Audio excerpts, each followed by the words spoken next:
All right. More technical glitches. Looks like I gotta restart this streamer. Excellent. Coming right back. Stand by, guys. Having some technical challenges tonight, but we will break through. Coming right back.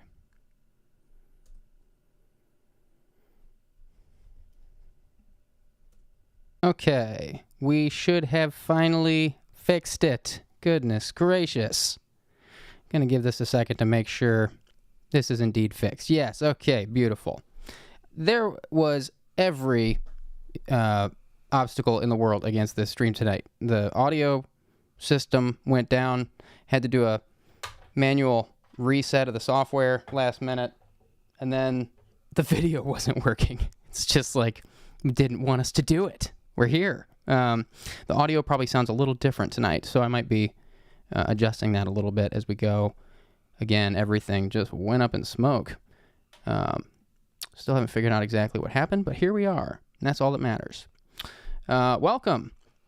I'm a little frazzled from trying to get all that figured out last minute, but thank you guys for your patience. A few minutes late here. Not the end of the world. Been enjoying doing a bunch more live streaming. You guys asked for some more goofier live streams. So we've been prank calling your friends, which has been a lot of fun. Thank you guys for all the information you've been sending on your friends. Thanks for being a questionable friend. Tonight we're going to be taking some callers to just hear some stories, connect with people, and just listen to their experiences and lend empathy, support, ideas, all the above. So should be a good time. And I want to start by calling out something that I've been slowly adjusting in these streams the last few episodes. I'm not sure if anybody even noticed, but I just want to call it out explicitly, just so that everybody is aware. You know, it's on point with something I've talked about a few times on these streams. Like, want to be really careful that this place doesn't become like a trauma dump place. You know, we don't want this to be a place where people, oh wow, it looks like people are, let's see. Everybody seeing me? I see Easy Cheesy saying people need to refresh. Before I move on, I want to make sure everybody's good with the feed and there's no issues, because we did just have an apocalypse on my computer. Is everything good? Can you guys see me? Hear me? Everything okay? Okay, great. I'm seeing a couple people, one person at least. It looks like everybody's seeing. Okay, great. Had me a little worried. Thought maybe there was a third problem. Before we start, I just want to call something out on point. It's something we've talked about a few times here. Really want to be careful this place doesn't become a trauma dump. You know, we have all kinds of different people calling in here. Everybody's different. Everybody has different things they want to talk about, and people have different brains. And people have we've even had people calling in here with personality disorders and things like, you know. We've probably talked to some narcissists and not known it. I know for a fact we've talked to people with BPD, and you know, the point is to not judge anyone here. The point is to just hear what these people's lives are like, what their experience feels like, and just try to understand the complexity of humans and not judge people. Just listen. But in doing that, want to be really careful that this place doesn't become a trauma dump or a place where, you know, we don't want to enable people here to you know, it would be a really easy slippery slope to fall down just listening to people here and just making this a big empathy party, making this a big sympathy party, and not, you know, offering any constructive thoughts or encouragement or, you know, the goal here is to help people wake up the next day with some practical ideas of things they might be able to do to improve their situation or to just feel more at peace. And so, you know, again, just I'm not sure if anybody knows what I mean when I'm saying trauma dump. Like, we don't want this place to become a trauma dump. I'm saying, like, essentially we want to hear stories, and we want to make sure that we're not enabling people to just continue down roads that may be really holding them back, or, you know, and we also want to be really careful that everybody knows that this is not therapy. And if you don't know the difference between therapy and, just good old-fashioned listening like you would to a friend, and I hope people listen to their friends like we listen to people here. I guess that's part of one of the goals, is to just get people into the idea of just listening and being good friends. So, there are several fine lines we walk here, but the goal is to just care about people and to not care about what they believe or what they think of the world, not to judge them. So, I don't know if that makes sense, but I wanted to state that I'm going to be poking around a little bit with these callers. And I don't know if anybody's noticed, I've been doing that a little more in these last few episodes. I've been poking around a little more, asking questions that are sensitive questions. Again, not to judge or to, discriminate in any way, but just to, ask people what they think could be behind these experiences, if they have any ideas about ways they've contributed to their own problems. But we do want this to be a safe place. So I guess I'm calling out that, we want people to feel safe calling in here. And we just want people to know that if you call in, we care about this place enough to not allow it to be a trauma dump. And we care about you enough to not let you trauma dump. Trauma dumping doesn't do any good for you. It's good to be, we want people to be open, and we want people to feel safe to share anything that's on their mind. If you tell me something, I'm not going to judge you. That's the point. But I also will ask questions. And I guess my hope is that as we continue to figure out how to walk that line, that we don't put anybody off. I don't want to put anybody off by asking questions. I don't want to come across as nosy or judgmental, because that's not the aim here. So just wanted to call that out explicitly, that is something I care about here. I'm still learning here too, and I don't have life figured out. I don't think I have the whole world figured out or something. That's not the point of this. But I am going to be asking more questions, and I just wanted everybody to know that, so that there's no confusion about why I'm doing that. This is a safe place, and it always will be. But we want to understand what's going on in your life. Otherwise, what's the point of talking, right? It's driving me nuts how different this stream sounds tonight. It sounds so much different. I don't know if you guys can tell. My audio system went to hell in a handbasket. We're going to open up these phone lines here. This is a number you can call. And we just sit here and wait. And wait for people to call in. The new phone system we've got in place does take a little bit longer to get through to ringing the desk here. So if you're a first-time caller, you might want to try to anticipate the call times by another 10, 15 seconds so you can listen to the menu prompts. Just bear that in mind as you're calling in tonight. Here we go, taking first caller.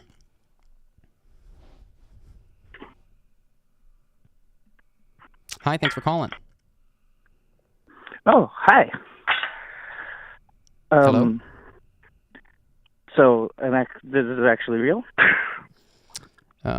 Give me a second, guys. Having more audio trouble. We will figure this out. Caller, if you can hear me on the phone, don't hang up. I can't hear you, but give me a second. This should be easy to fix. I can hear you. I'm not on mute the either, entire so. system went down tonight, so I'm sorry, guys. Just bear with me as I figure out what's going on here.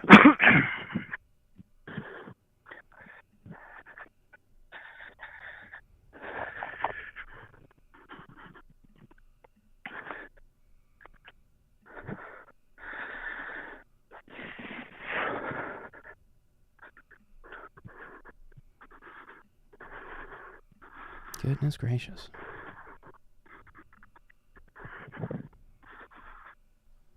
Why would that be?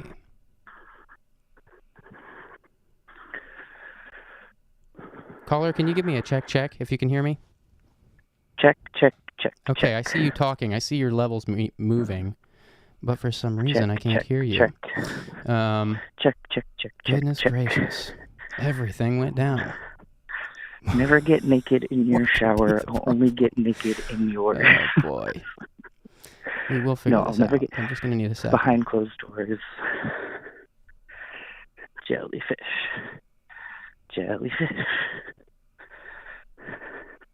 Bum bum bum bum bum ba-da-dum bum bum bum bum. Bum bum bum bum. Welcome to the 8x8 audio testing service.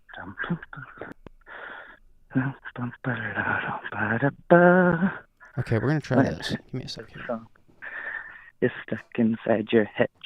Just sing this song. Just sing this song instead. It goes like ba ba ba ba ba da ba ba ba. Okay, now I can hear you. Can you hear me? I can. Okay. Sorry for the delay. You can hear me? I can hear you. Now I just can't hear myself. So I don't know if everybody else I can hear you though. I need to reroute everything here to.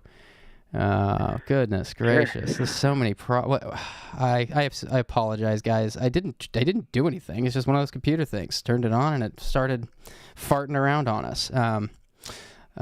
We can carry on. I don't need to hear myself. It's more of just a confidence thing for the connection.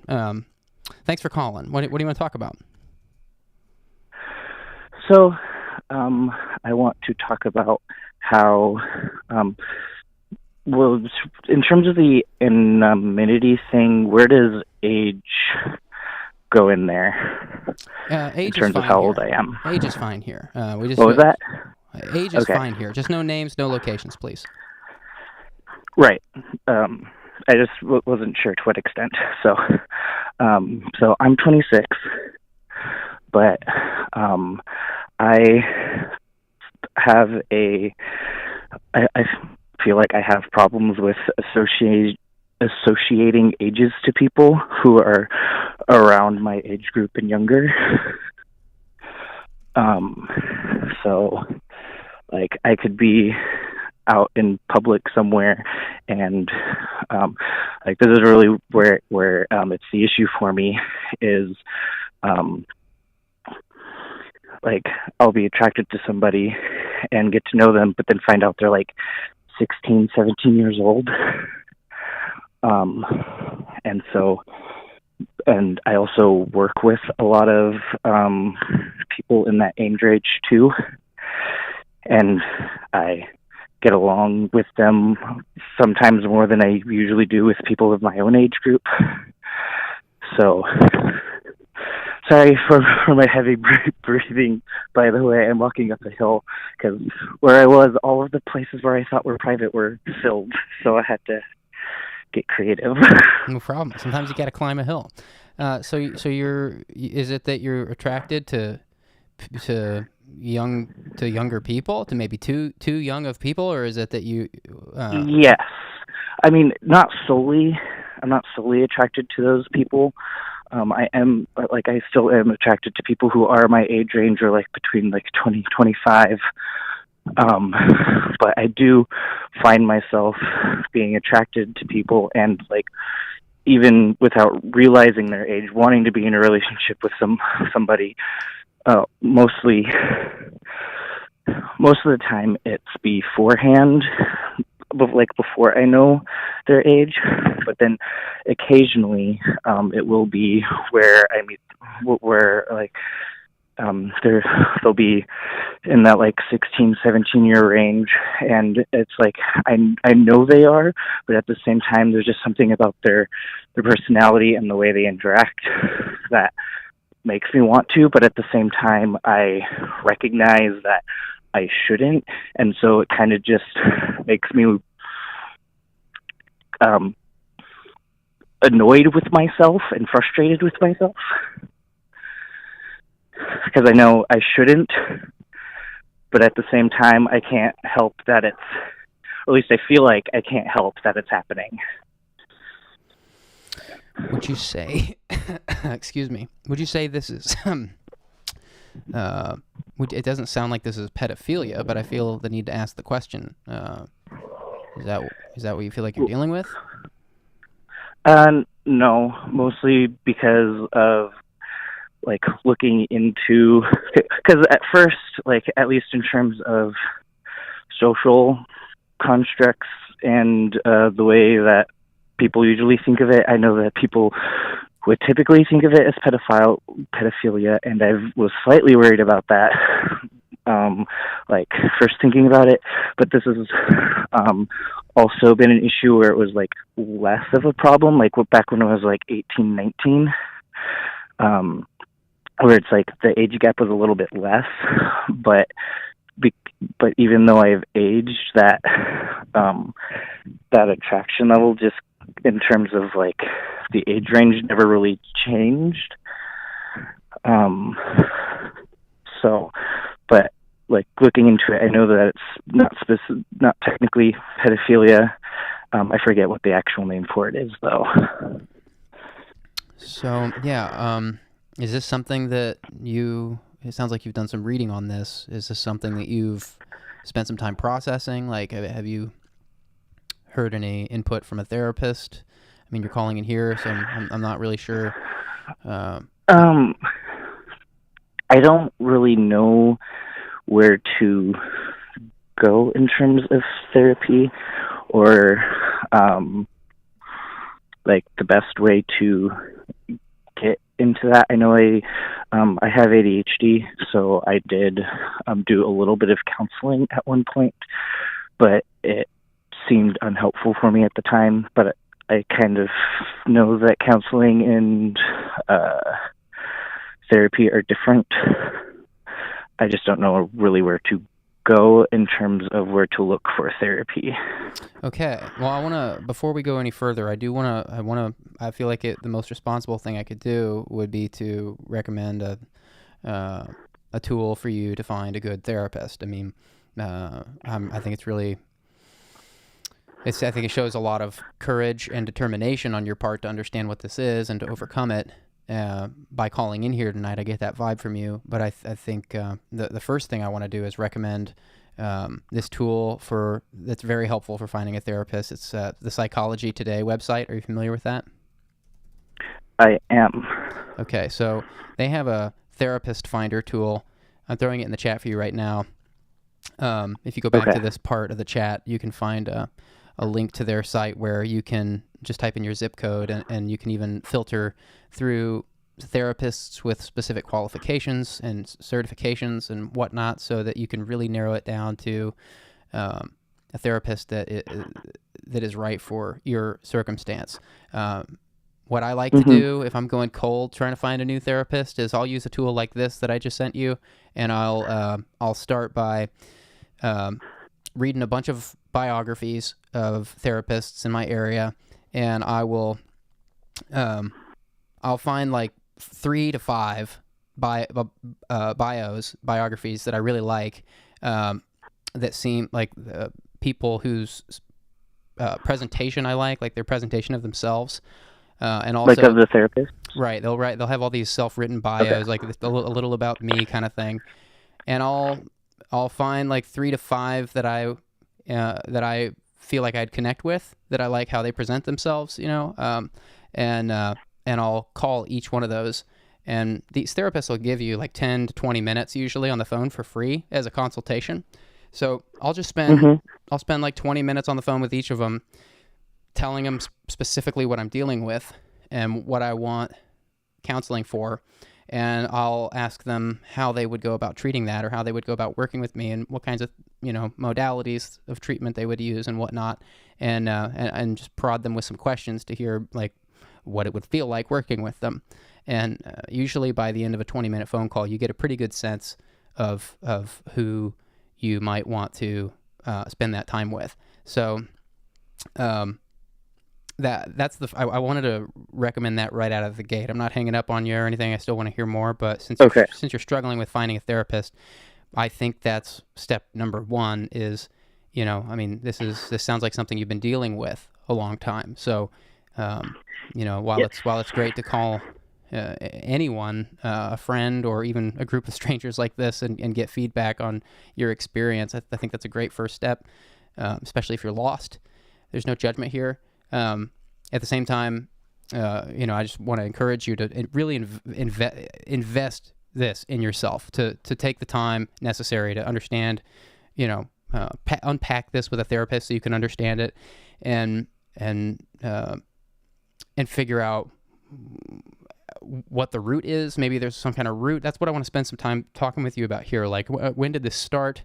Was this was a gradual onset, or was it like all of a sudden you woke up one day and were attracted to a underage kid. Like, these aren't kids. I mean, it's like right on the line. Like, it's still it would be illegal for you to date these people. Let's call that out for sure. Like, I'm not saying it's like maybe questionable just because they're 16. Like, that's definitely illegal. Right.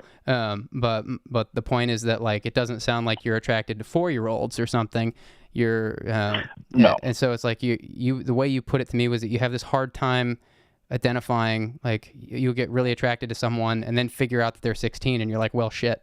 And it sounds like you're trying to figure out how to get better at identifying that earlier on so that you don't develop an attraction for someone that would be illegal to date. I wonder if maybe there's a way you could or at the very least move past it quicker. Yeah. So what was the onset like? Was it gradual? Was it sudden? For those who are just joining, we have somebody that's dealing with some attraction to some age ranges of people that are a little bit too young, like high school age. Yeah, like high school age, and they're having trouble identifying age ranges for people. I heard some people in the chat talking about ephebophilia, but from my understanding of ephebophilia, and I could be wrong, that's still like not quite. It doesn't seem like quite what we're talking about. From my understanding of that, that's like age ranges, like that's like tweens, like 10 to 13. So I don't know what you'd call this precisely. Maybe I'm wrong. But we're not. I know there's a name for it. I just forget what it's called. Yeah, I skips my mind too. There's no problem. But tell me about the onset of this. Did you wake up one day and realize you were attracted to people in this age range, or was it like gradual, or did something happen? Did something happen to you that triggered this? No, not specific. In terms of something happening, there's nothing specific that I can think of. However, I will say that even though I don't know how to put it into words exactly, but like I know that like when I was younger, like say like middle school and like maybe freshman, where it was kind of potentially in that like pedophilia range, I guess, but and I don't know exactly if that's correct in terms of how I remember it. I just remember that there's this one girl who I've grown up with, and she would have been in like, I can't remember if I was in 5th grade or if they were in 5th grade, but they were like a couple of years younger than me, and I would have been in like 8th grade or something, to where it was like not too many years apart, but at the same time. But like as growing up, it's like my at least to them specifically, hadn't like me liking them hadn't ever like gone away with like how they changed. It was just more of them as a person. So, but like today or like even like when I was 18 or 19, like that young is never really something in terms of attraction that ever comes up. It's kind of like it is kind of the age slider thing, but it just feels like the gap for me is a little bit longer or a little bit larger. So it sounds like, if that makes sense. It sounds like, if I'm understanding, that you have pretty much always been attracted to people like 4 to 7 years younger than you. Is that right? About, yeah. Okay, and so the age ranges keep changing as the older you get. Is that right? Yes. I do want to specify that, like, as far as I can remember, like, in terms of, like, the one incident, this is the only incident that I can really think of it being, like, one person, I guess, of, like, of, like, a younger person like that with me being like 8th grade or whatever, that's like the only incidents that I can really think of where it was like that. Otherwise, like slightly unrelated, like growing up my whole life, I've mostly just liked the same girl, and she is my age, or for like 17 years anyway, because but that's slightly unrelated, I think. I see. So what do you, this girl that you say you've it's the only consistent person you've been attracted to your whole life. Sounds like this is someone you've known a long time. Is this somebody that you could? Well, I was attracted to them. Not anymore.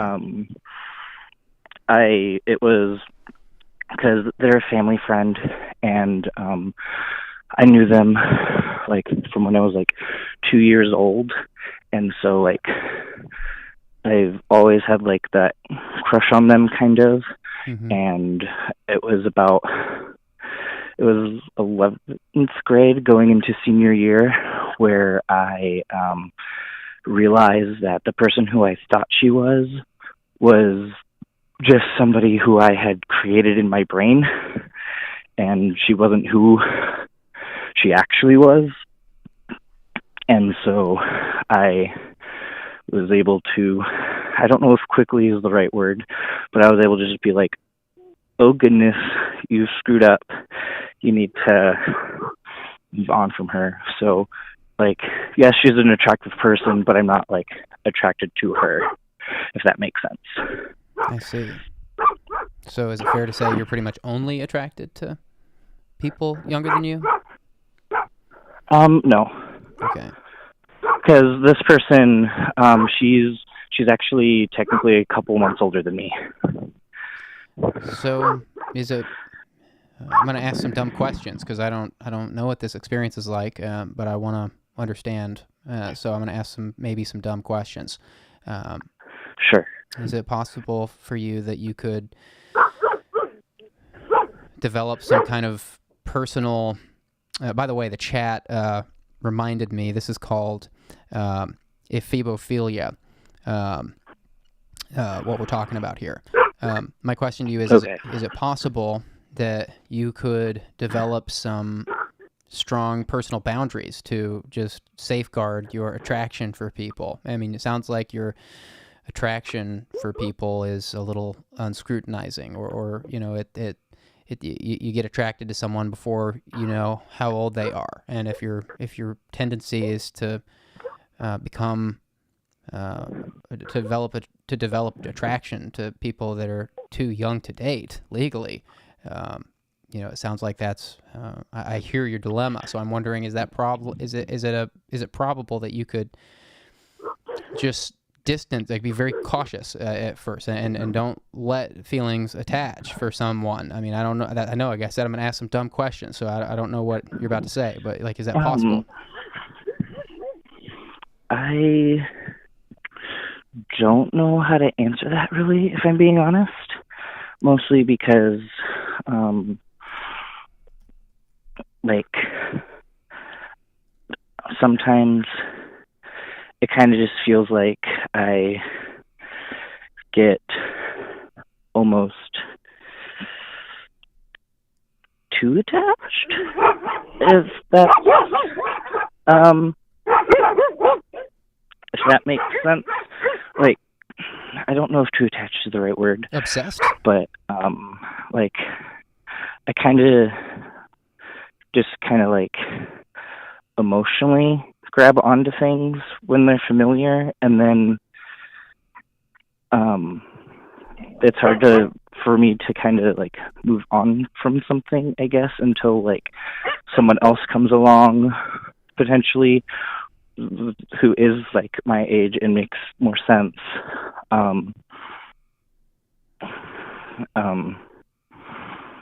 But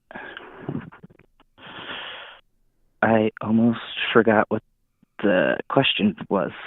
I was wondering if it's possible that you could,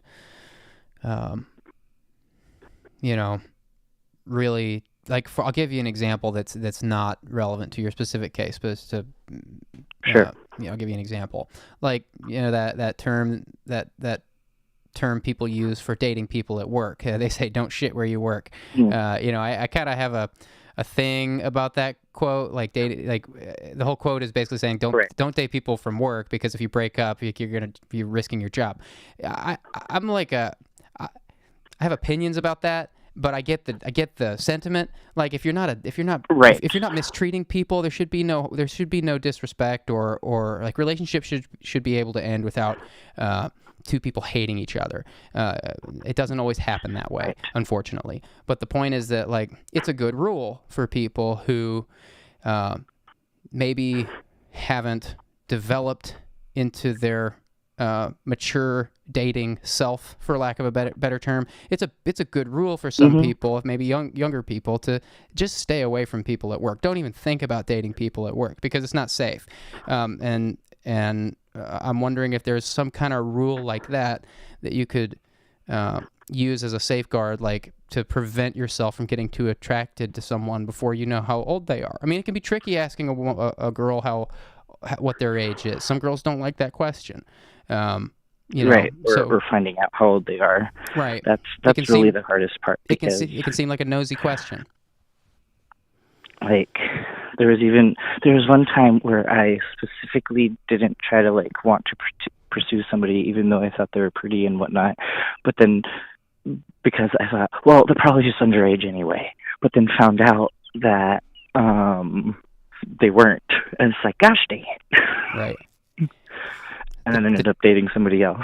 So the chat's correcting me. Did I not say shit where you eat? That's what I meant to say. Did I say shit where you work or something? Sorry, guys. Yes, you did. I'm a little frazzled still from the technical glitches tonight. But that's okay. But yeah. So you don't. It doesn't sound like you think that would be too helpful. Not overly, no. Mostly because I mostly try to I try to safeguard myself, but it's still difficult to work around, because it still happens, and sometimes even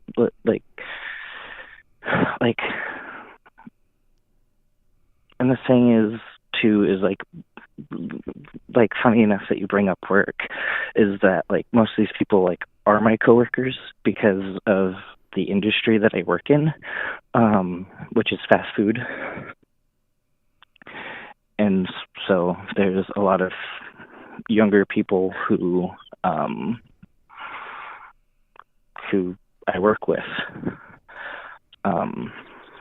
So part of me does wonder if the part of the issue lies with who I'm surrounding myself with. But at the same time, I don't really have a easy, quick way of fixing that at the moment. Well, again, it sounds like you're going to need to spend a good amount of time developing an understanding of this on a deep level with a therapist or a counselor, somebody that maybe even a psychologist. You might look at some psychologists, and it can be, there are some subtle differences between all these things. You got psychiatry. That's a counselor that will give you pills, and they're not going to really talk to you. It's not talk. It's not really. It's not quite talk therapy. They'll talk. It's talk based, but they're talking. They want you to talk so they can give you pills. Then you have a psychologist, which I think would probably be like a worthwhile, at least a worthwhile consideration in your case, because you're dealing with a condition. You're dealing with a condition. And then you've got counseling or talk therapy, general talk therapy, which a psychologist and a counselor, they're going to operate in similar ways. They're not going to give you pills. They're going to try to understand your experience. But a psychologist might be really valuable for you as someone who is going through this niche experience and trying to overcome this niche struggle. You've got a condition in your head. Something that is you've got this propensity to be attracted to people that are too young, and then you get to know how old they are, and you're like, well, crap, that's illegal. Like that's again, like my point is that I just sense that you're gonna you will be spending some time to understand this, and a psychologist might be the only kind of person that could help you figure out some ways to manage this, because this is it might take a year to get to that point.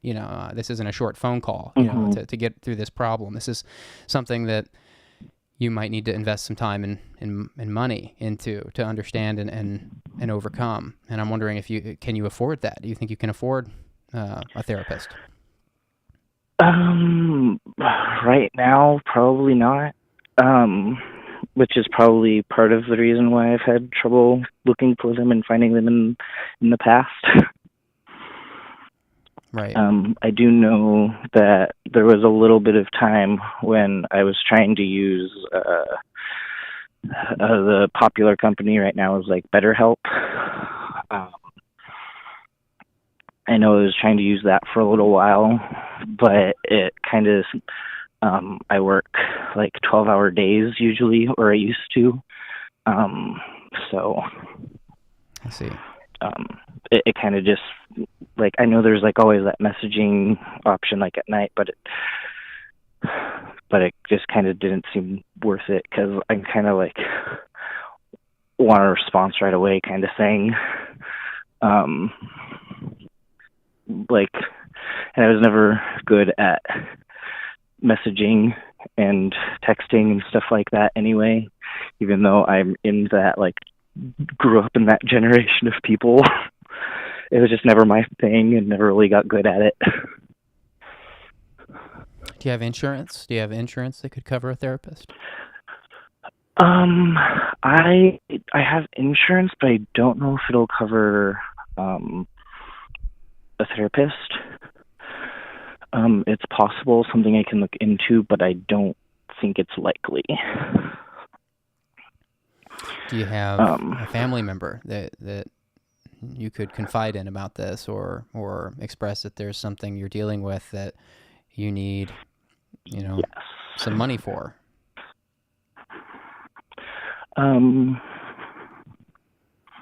Potentially.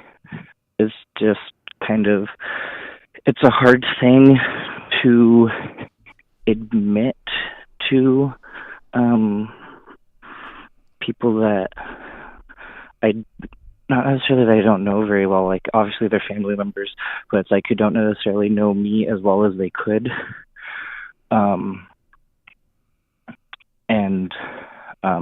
Like, I've really only talked to a couple of people around me about the issue, and by couple I literally mean like two, my sister and a friend, or at least I think I've told my sister. I actually don't know. Usually it's like when there's actually somebody there. So, or when I say somebody there, I mean like somebody who I'm actually interested in.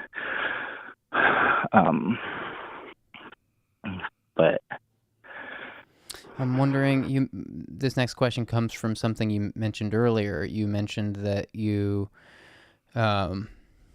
in some words, you suggested that you have you mentioned that you have a hard time, I don't know if it was understanding people, but communicating with people. You mentioned that communicating with people is messaging, yeah. Yeah.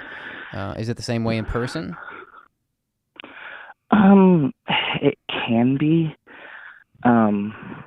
Not as, actually, yeah, probably is the same way in person, depending on who I'm talking to. If like I just generally feel I don't know if uncomfortable is the right thing, but like, and it's like if I were on edge, but not as like,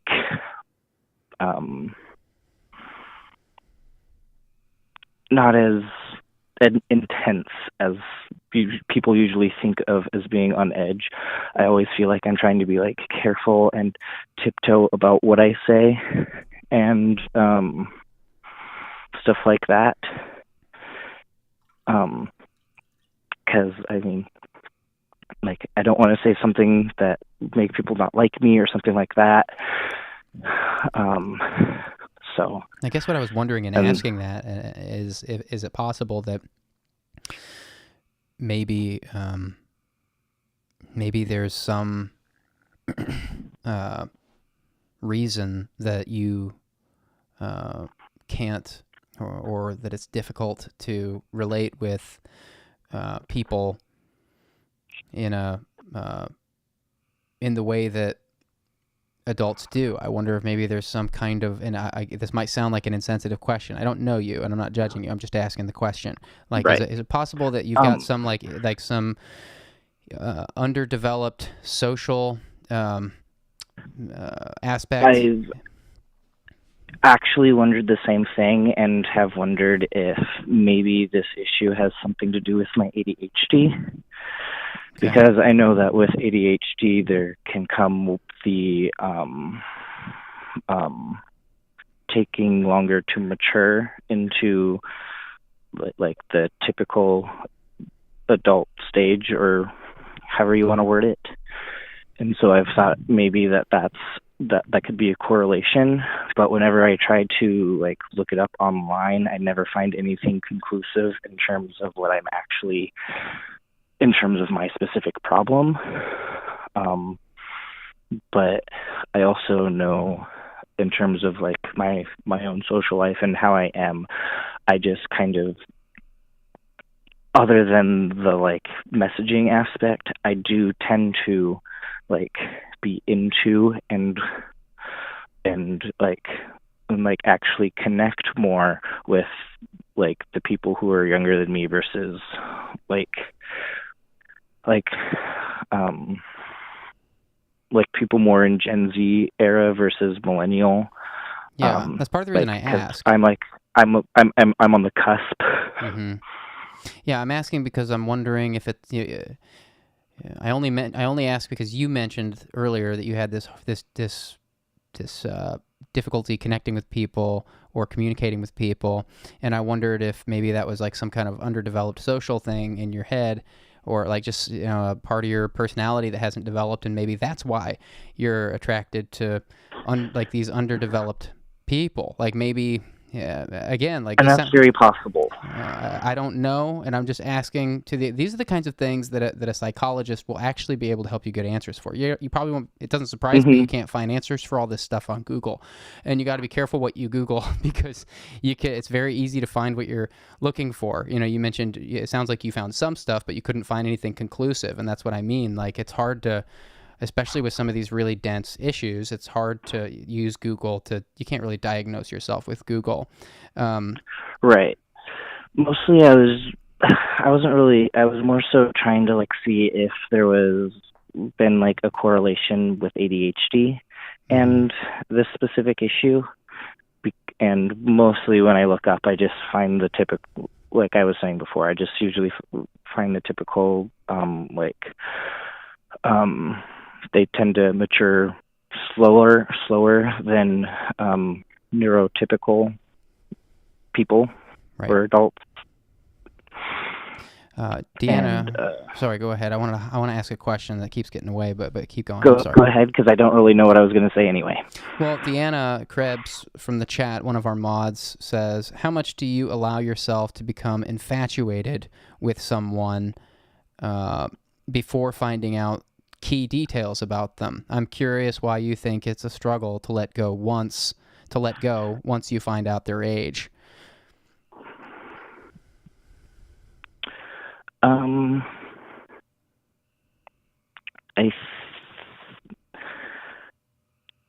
I don't really know the answer to that, because I know that issue in terms of attachment kind of goes back to like being like super young with the one girl, and being like super infatuated with her. And so it's possible that it's has something to do with the connection of not having a lot of experience with people in general, or like being in relationships and stuff like that, because I did, for the most part, like, actually, like, while I had liked that person, like, there had been a couple of other people that I had liked, but like overall I had really just liked this one person until I found out about who they really were. And I also, in general, kind of have emotional attachments to things, whether it makes sense or not. Like, currently I'm driving a beat up, like, 97 Honda, that, like, at this point I really don't want to change, because I've drove more than like 2,000 from my home and to where I grew up, and my current home, like, back and forth, which are a couple of states away from each other.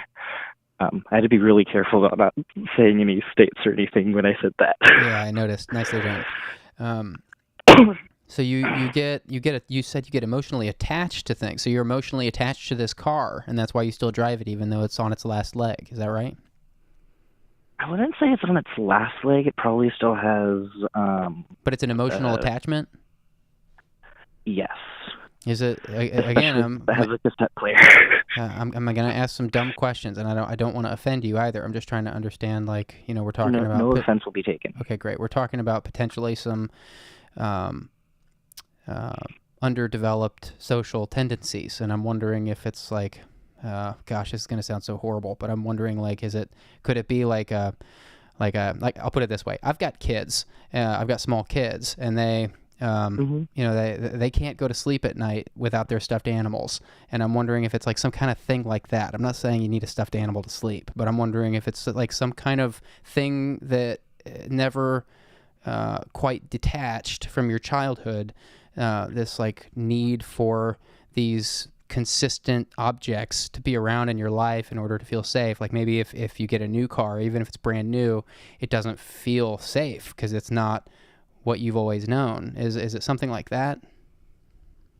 I think that's kind of part of it, but it has less to do about maybe safety, but it does at the same time, because I do have a hard time with change and wanting to, like, not experience new things, because like I was thinking to myself, like, I can be very go with the flow, and it's like whatever happens, but at the same time I'm still terrified at what the future might actually have and be if it changes.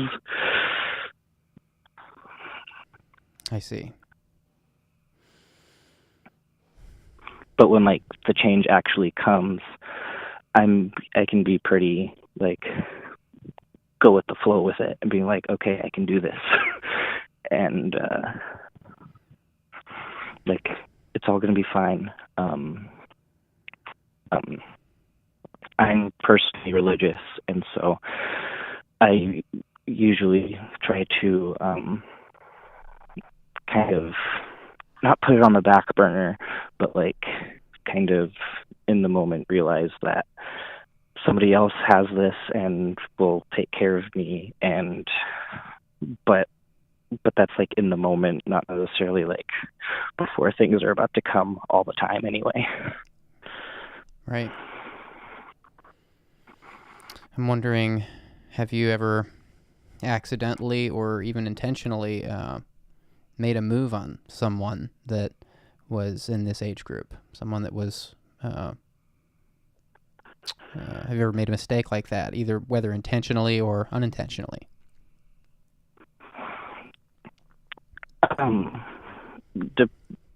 depending on what, like, how old I would be that you're thinking of, because there was, when I would have been 18, 19, I can't remember. It was right at the beginning of when I had started my job that I've been at for years now. They were 16 at the time, and we had a thing that had happened, and where I live, it's not actually illegal, but in terms of like sex and stuff like that, that's not something it's not a goal. And due to my past two relationships which have been with people who are my age group,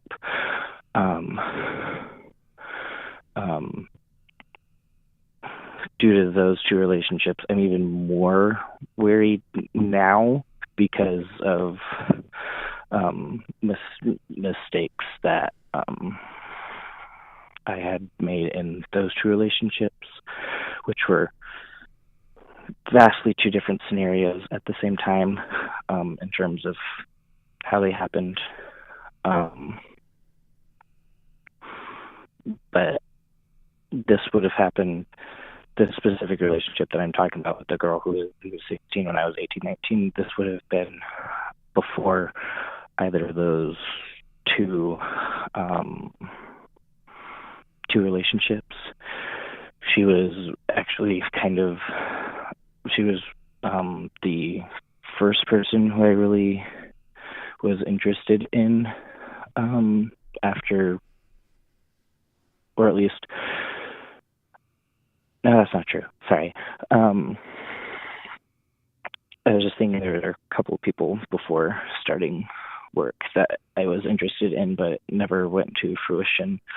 But there was, with the specific girl, she, like, we actually had a little bit of a thing going on. Like, nothing happened, like, sexually or anything like that. It was just, like, the typical, like, pre-actually dating phase. And there were, like, sparks and whatnot. But then there was just one day when, because she had asked me why I had, for reasons why I'd liked her, and I ended up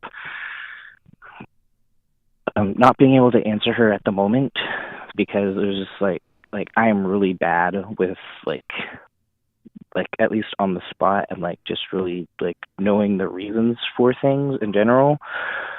But like she asked me like why I liked her, and just like and in the moment I wasn't able to give her an answer, but I went home and I put a list of like 17 things that she like does that makes me like her, and like her character and stuff like that. But and after I gave her that list, like the next time that we'd hang out after that, she came back saying that she couldn't actually think of any reasons for why she had liked me. And so she said that she wasn't really interested anymore. And so I was heartbroken for a very long time, even kind of still, because anytime she comes through the drive-through, my heart still kind of flutters, and it's like she's like, she would be like 20 something now, but yeah. So that was a really hard experience. I can imagine. I want to highlight something that just came in through the chat. Telepathy says to you, I think you're a stand-up guy for calling about this. I think it's way more common than we think, but people are afraid to talk about it because cancel culture is so abundant and destructive. I think that's... Between cancel culture and then lumping it in with pedophilia. Yeah, it's not just cancel culture. That's right, yeah. Yeah. Um, But it doesn't sound like you've done anything. It doesn't sound like not to excuse anything, but at the same time, it's like a lot of girls nowadays that age do look like they're in their 20s sometimes. That's fair. Yeah, I think that's fair. Yeah, so it's not just So cancel it's culture. really It's hard. not just lumping this in with pedophilia. It's also Barbie dolls and and TV shows that make 14-year-olds look like they're 36. Man, where's my soundboard? That needs a joke. It's also not really. It's also not even that funny. I heard it. Given the rim shot because it's a joke, but it's also like it's a joke, but it's like a real problem. Like we gotta like this is some of the funniest jokes are the real ones. I'm wondering if something happened to you when you were younger. Like again, like I'm asking some insensitive questions, but like could you have possibly been like molested or something when you were younger, or did you have an abusive relationship, or it sounds like you got an answer.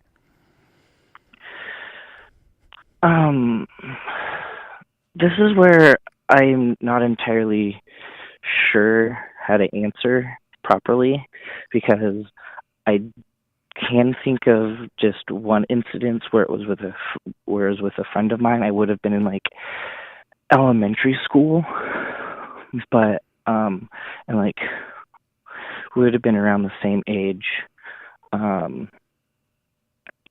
but like we were in a tent in my backyard, and I don't remember all that like actually happened, or if anything actually happened. I just remember that we decided to play like Adam and Eve, so more or less, even though we were both guys. And so like we took our clothes off, and then I don't really remember if anything actually like happened in terms of like touching or anything like that, or if we were just like goofing off, because How old were you? Elementary. I would have had to have been between like it would have had to have been like somewhere between kindergarten and between first and the first half of second grade, because I know exactly what house that I lived in, and I only lived there for a specific time period of my life. Yeah, see, this is and that's not something that I don't think I've ever actually told anybody before. Right. Well, it sounds like you've repressed it. It doesn't sound like there's much to tell. It sounds like you've forgotten what actually happened. This is the kind of thing that would be extremely helpful in therapy.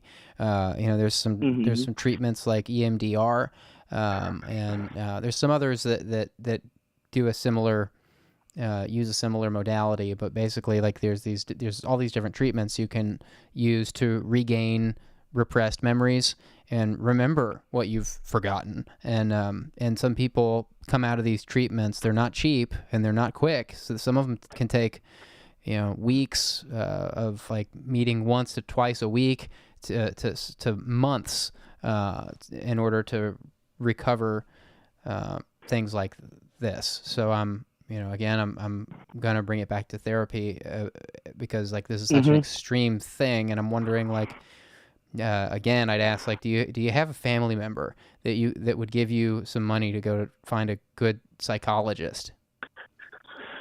Potentially.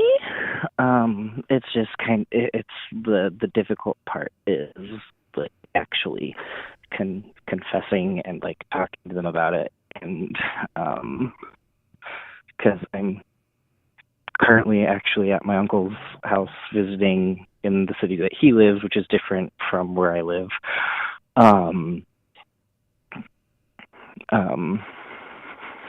That was hard. It's gonna be hard to just be really vague. Yeah.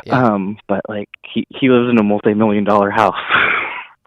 It's like I didn't realize how rich he was until I came on this trip. Right. So he's a potential possibility, but it's the reaching out and the fear of judgment there, I guess. Not that I think that I'll actually like really judge me, but there's still always that chance. So it's difficult. Well, I'm really glad that you called in and shared this. I can hear the tension in your voice. I can hear this is something that that keeps you. It keeps with you. It doesn't. This is something you've been wrestling with. I mean, you climbed a hill to talk to us to get privacy, and the first question you asked was about how anonymous this place is. So I sense that this is something you really are wrestling with daily, and I want to commend you for showing initiative that you want to. I think that's why everybody here, I'm not in the chat. Like, there's a lot of support for you. I think if people hadn't heard that initiative in your voice, there probably would have been a lot more.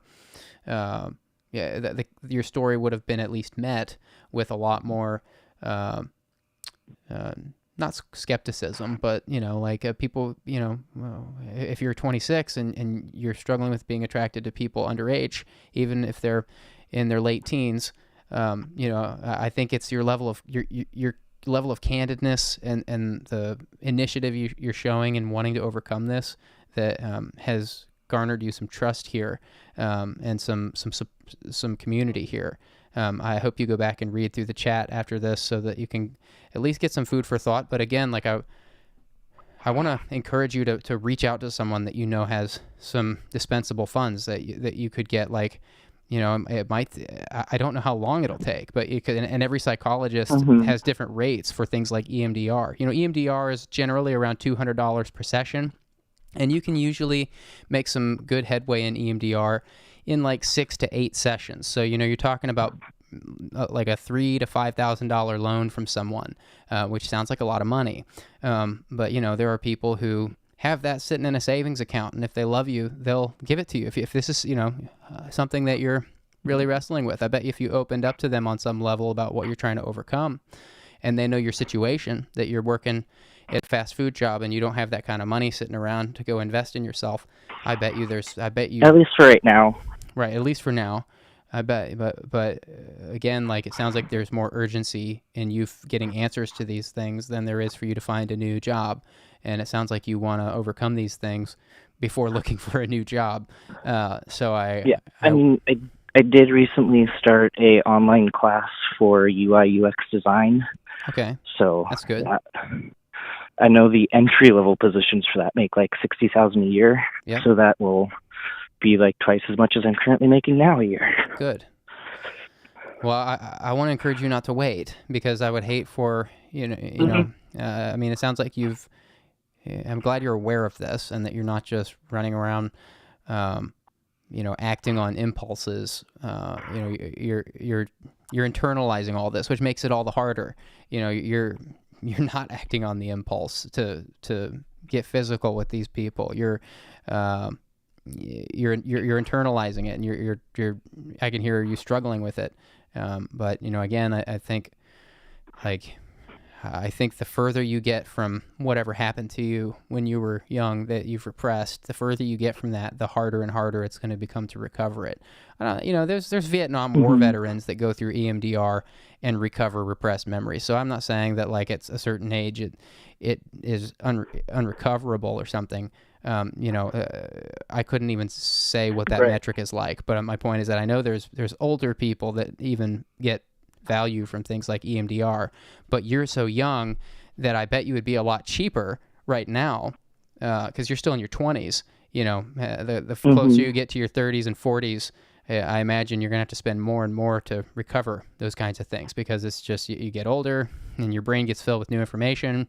And I've heard from these counselors that some of these older people have to spend a lot more time in the EMDR and these other modalities like EMDR in order to get value from it. So I guess I'm kind of encouraging you to hustle with getting in therapy so that you can get at it and uproot this while you're still in your 20s. I think that would be really encouraging to hear that you've made some progress sooner than later. And the thing is too, with that incident that I told you about, it was thing is I don't have a negative memory associated with that event. I just know that I know that it happened, and it was just, I don't really, I don't think anything actually happened, but it's like the only thing that I could think of, like, to answer your question. Mm-hmm.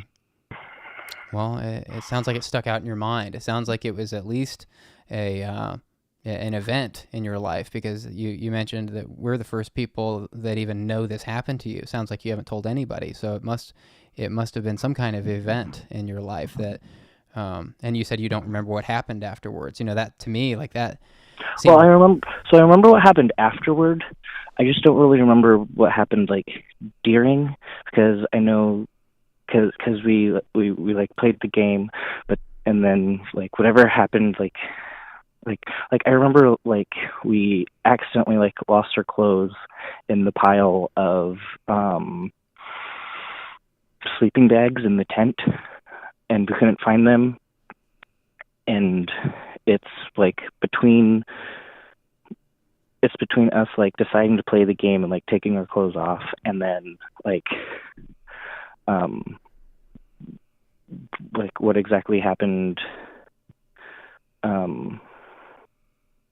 like, in there exactly, I guess, that I remember and don't remember all at the same time. Like, afterwards, like, being like, oh, we can't find our clothes. How are we going to get inside without anybody finding out that we're naked? Right. Well, again, I just want to repeat, like, I'm not qualified to help you solve this problem. And even if I was, I couldn't do it on an hour-long phone call.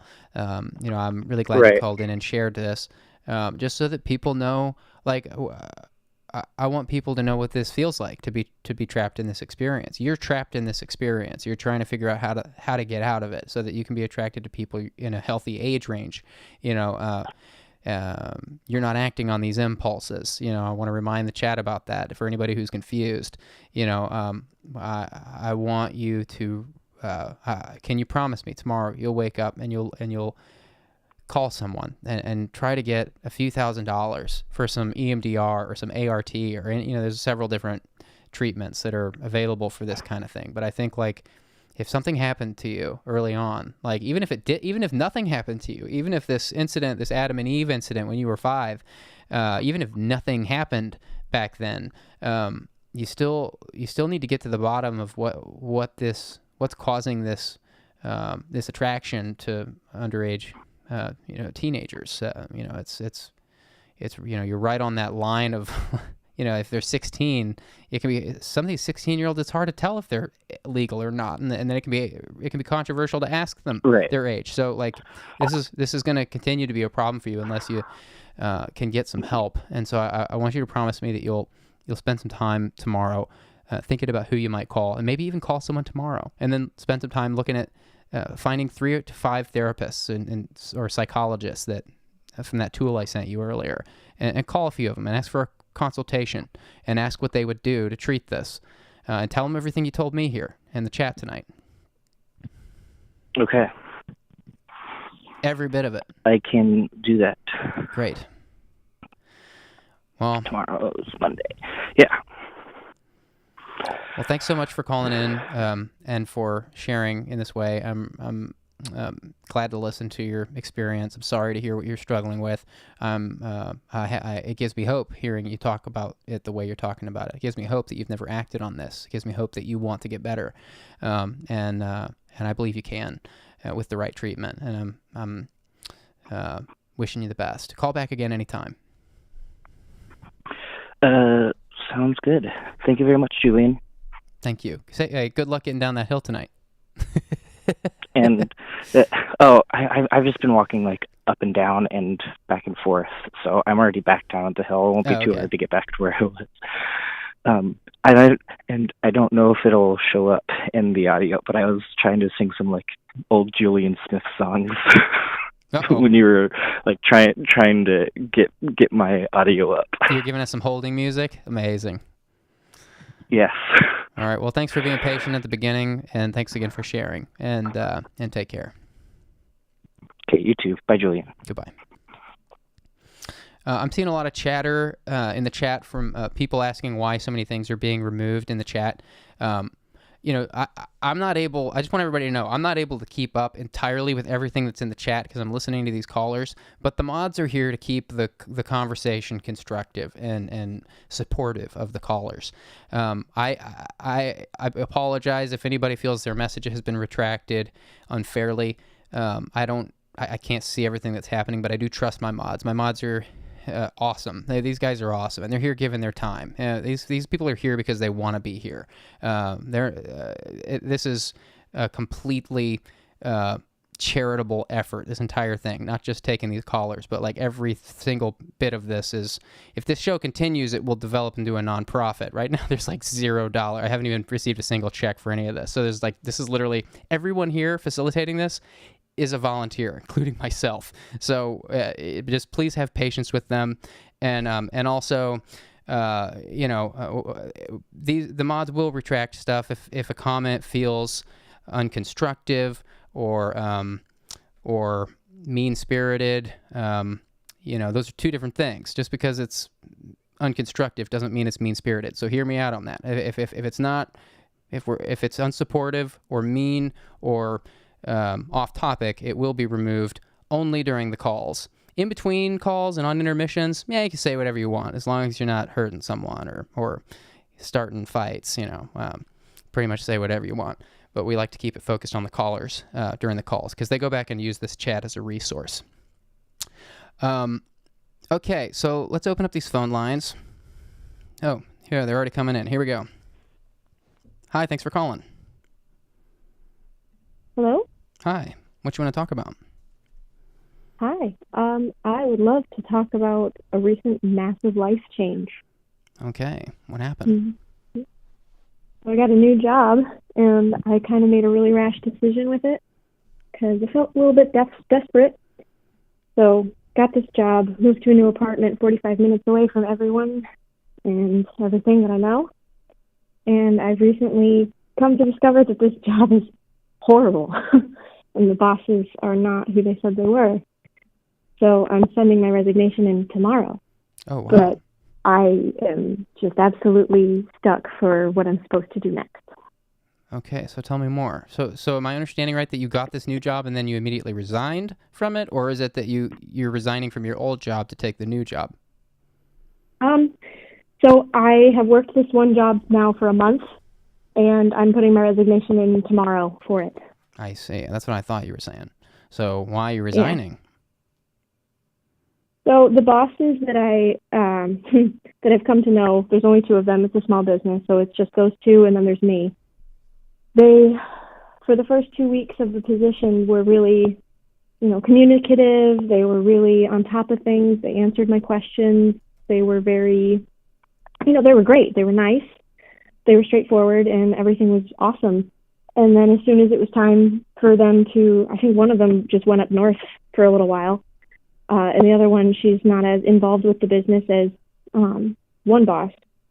Like, both of them fell off the face of the earth, and I had questions, and then I got radio silence from them, so I had to, figure things out on my own, which isn't a problem, except for the fact that a lot of what I do, it's mostly retail, but a lot of what I do, it's their business. I can't just make things up on the spot for them. So I also recently discovered that I've been doing things wrong, and they're not communicating that with me. So I get left petty notes about how I am incompetent, about how the things that I'm doing wrong cause problems, but they don't communicate that with me. And it's been going on for about a month now. So I have decided if they're not going to give me the respect that I feel as though I've worked for, then they shouldn't have someone who's as hardworking as I feel as I am. Wow. So what would make this a helpful call tonight? Congrats on it sounds like you got new work lined up, right? And that's why you're quitting? Nope. Oh, no new work lined up. You're making a leap of faith. Okay, so what would make this helpful? I guess if you have advice on how to apply for a job that you have no idea if it's going to be a good step for you, if that makes any sense.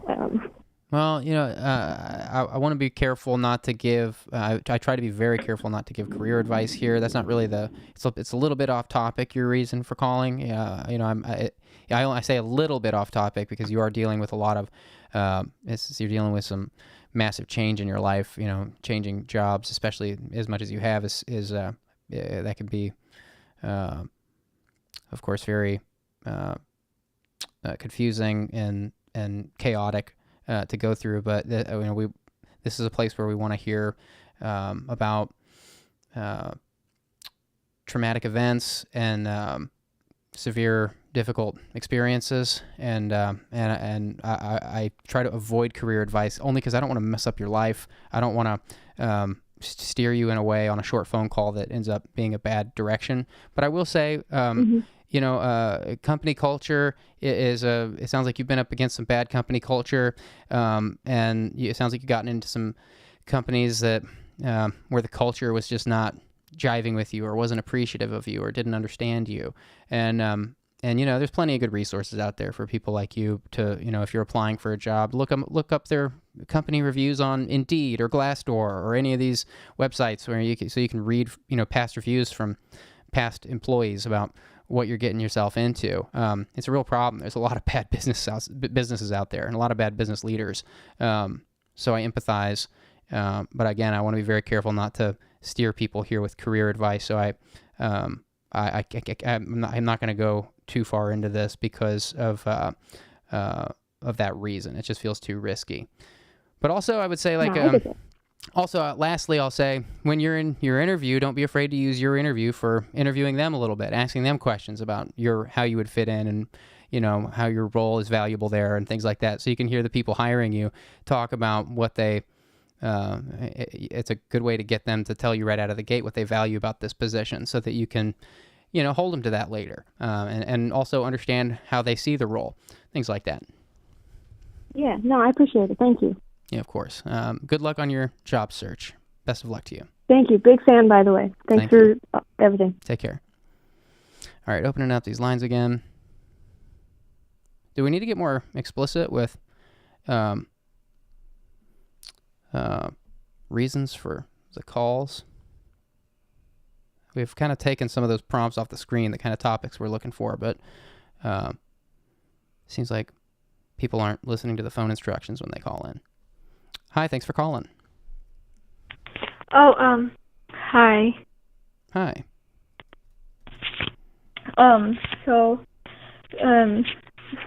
Real quick, disclaimer, I have a bit of a speech disorder from seizure medications I take, so I'm sorry if I, stutter a lot or mix up my words. Not a problem. Well, for the past few months, I've just been struggling with, my identity. And I've just been, trying to figure out who, I really am. But I've just been struggling with that. I see. How old are you?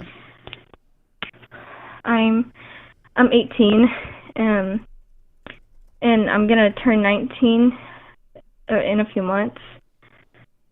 But I've been trying to, and it's kind of sorry, it's kind of been a bit tough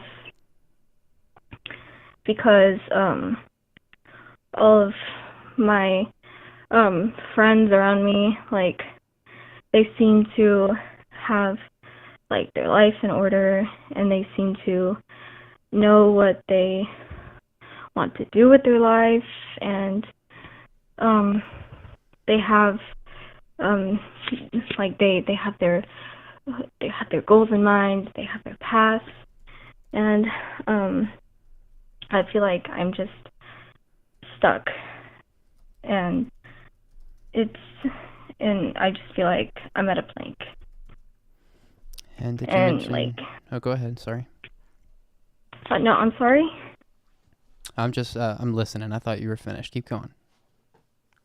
I'm just I just feel like I'm just stuck in a hole, And I kind of don't, and I just don't know how to, like, really, like, I don't know where to, like, start crawling out of that hole.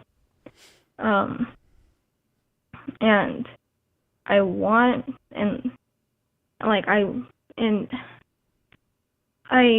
want to go, and I want to ask for help, but, like, it just seems really hard for me because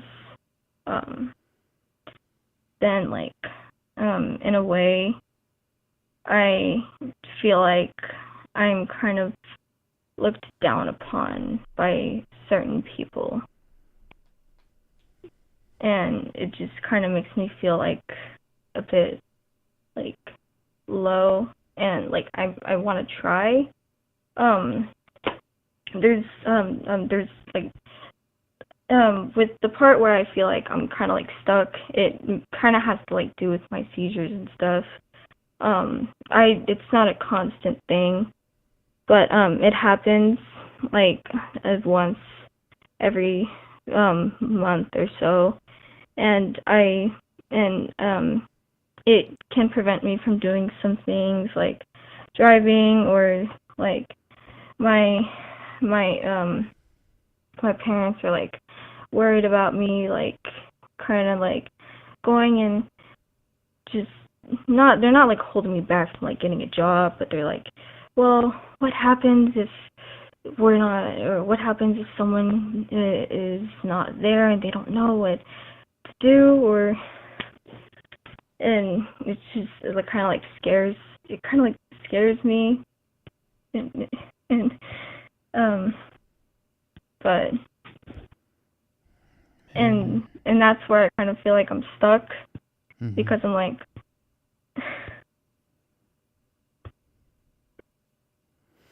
You mentioned you have epilepsy, is that right? yeah. I'm sorry to hear that. Is that something you've dealt with your whole life? No.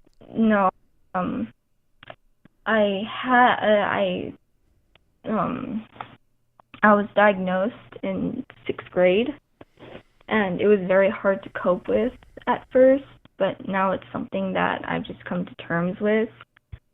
But with whenever it comes to, like, just trying to, like, find my identity, I just kind of realize that with my identity, I feel like that's just my seizures is kind of like one thing I kind of revolve my entire life or personality around, in a way. Right. Is it? I'm sorry. I'm sorry, I'm interrupting. I'm just trying to understand. You've mentioned epilepsy a few times, and you mentioned that you feel like it's kind of controlling your sense of identity. And I'm wondering, I mean, it sounds like you've got a severe case of epilepsy. Are you dealing with, like, grand-maul seizures, or is it moments of being unconscious, or what is it? I'm dealing with grand-maul. It's become a lot more controllable, but it's also given me, like,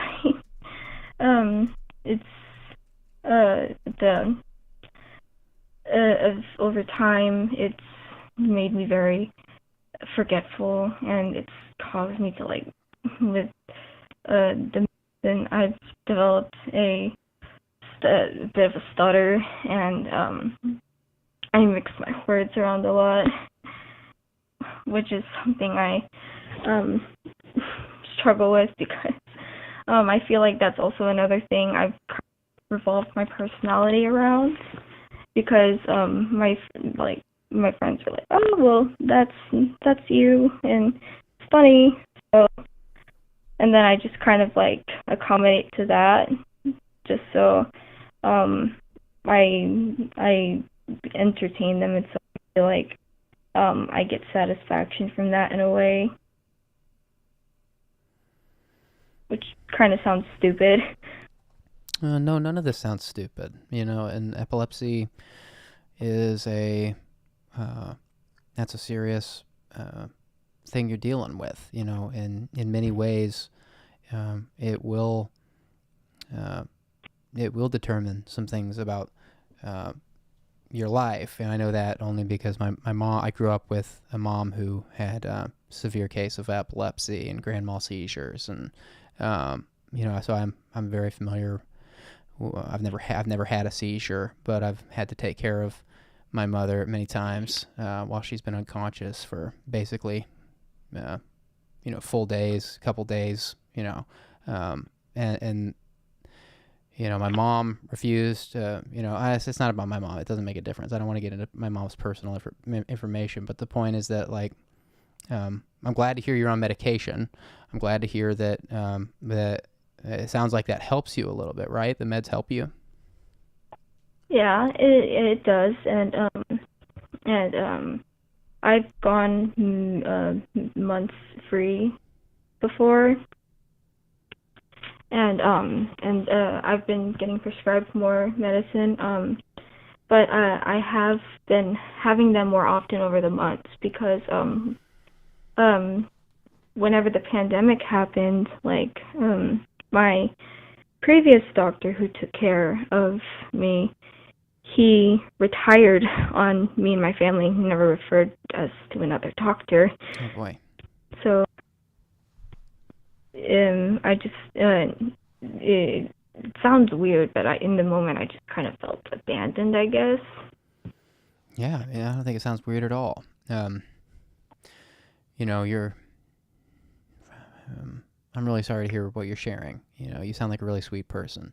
I want to spend a few minutes, or, won't even take a few minutes, but, I want to spend a few sentences encouraging you that it sounds like you're dealing with two different things. This epilepsy thing is something that you'll be learning how to manage for a while, probably. And probably take you some more time to figure out how to manage that.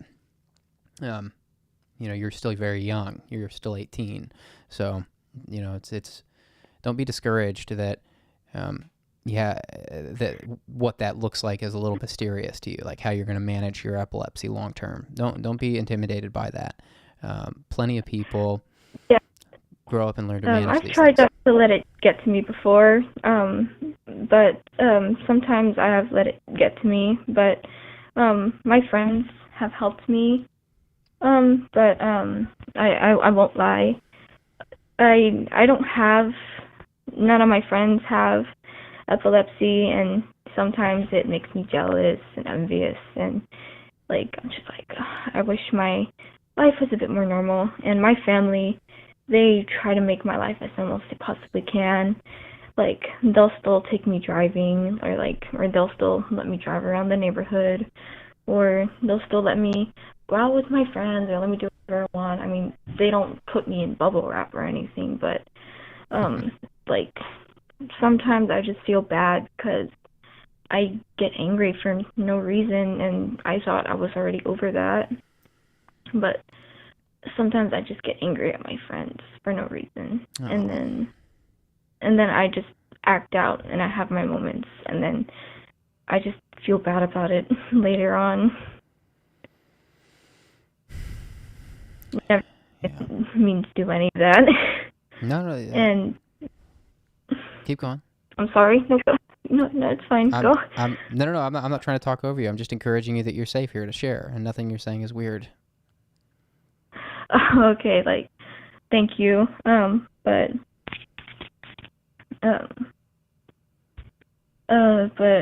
yeah, I feel like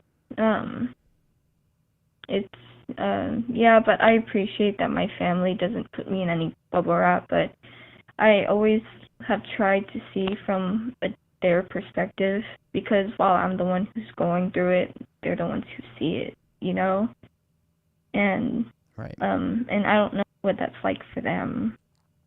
So and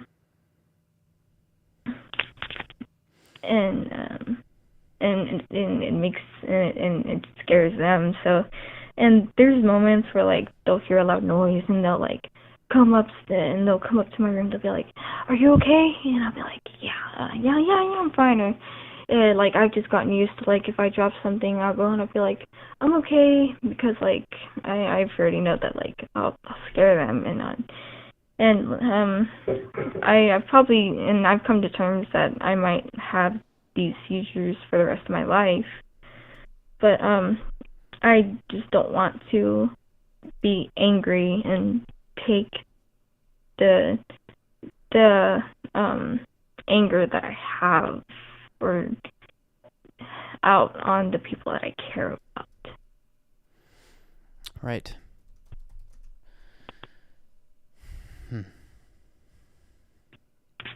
Well, on one hand, to scoot back a little bit, you're dealing with two things. I mentioned that earlier, and I kind of turned it over to you before I finished. But the first thing you're dealing with is this learning to manage epilepsy as a young adult. You're at the time of life where you're learning to take agency for yourself and your actions and build your own life. You're at the very beginning of that journey, and so be patient with yourself as you're learning what that looks like, dealing with epilepsy. Building your life around epilepsy won't be easy. The second thing I wanted to say is that you're dealing with this whole other separate thing that is very, very normal for your age, and I don't want you to conflate the two. I don't know what it's like to have epilepsy. I know what it's like to live with someone with grand-maul seizures. It can be very scary. I understand what that's like to love someone in that condition. You will find people that love you. You will find people that it sounds like your friends already do love you. It sounds like you are working through some anger issues, which is to be expected. You're young, and I can only imagine having epilepsy at your age and the severity of your case with epilepsy. I imagine that you would feel angry from time to time at your friends. Not that you hate them or that you want them to have epilepsy, but that, you said it yourself, like you just want to have a normal life. The second thing that you're dealing with is that I don't want you to conflate with the epilepsy is the very, very normal experience of becoming an adult. And that's intimidating on its own, becoming an adult and learning, like I was mentioning earlier, taking agency in your own life and being responsible for your actions and learning what your passions are and what you want to spend your life focusing on, what kind of problems you want to be useful with in your lifetime. I wonder if you recognize that difference or if it all just seems like a jumbled mess right now.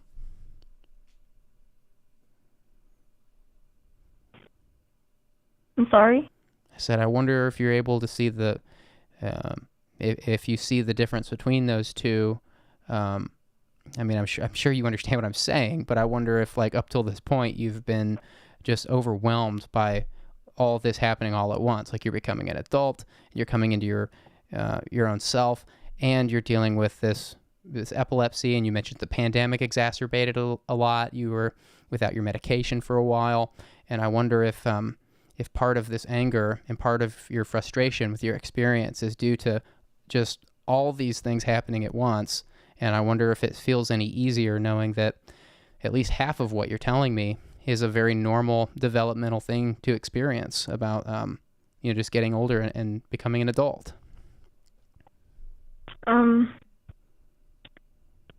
would guess so.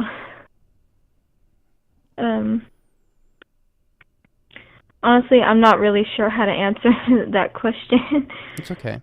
But I don't want to confuse you, or, I'm no, it's okay. going to ask questions here. I'm not trying to. I hope I'm not coming across as insensitive or anything either. I'm just asking questions to better understand. KO from the chat said something to you a while back I want to highlight. She's a regular here in these streams and a contributor in the community. She mentioned that she says to you, I grew up with a speech impediment and learned that it's not about making an error, but it's about not letting it stop you. And then she says, it's not the same as epilepsy, but all speech impediments happen to a lot of people. And I would second on top of that, I think what KO says is true in any circumstance, not just with speech impediments, but with life in general. Even if you don't have epilepsy, but like even with epilepsy, I think it's I think what KO says is even more applicable in light of your epilepsy. Like it can't hold you back unless you let it. And I realize that you're dealing with, again, like you said, some coming of age, self-identity issues, and the epilepsy is certainly a big variable in the middle of all this that you're going through. But you've got, I think part of the trick here is that you're trying to figure out what it means to be an adult, and you're doing that all right with your friends. Your friends are doing it at the same time you are, but your friends have this very different experience. So you're looking around you at all these other kids your age, and you don't have any guide or any example of what your life is going to look like. So it's got to be intimidating. I imagine it's got to be intimidating, feeling like you're kind of making that up as you go, or designing it like in real time. I don't know. Is that what it feels like? Yeah. Yeah.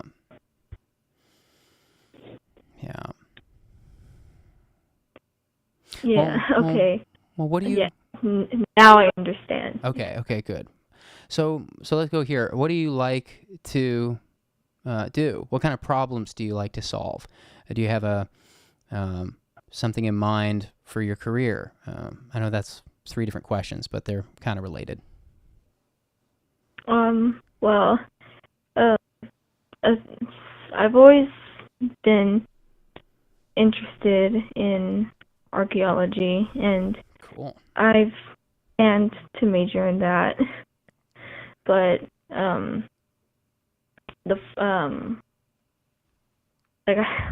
been kind of struggling with that, and I don't really know the first step to take. But my older sister has been trying to help me get some online classes from college, some online college classes. Sorry, so I can try to take some baby steps slowly and get there. Good. There's a book that I think would be interesting for you to read. Are you familiar with this book, Atomic Habits?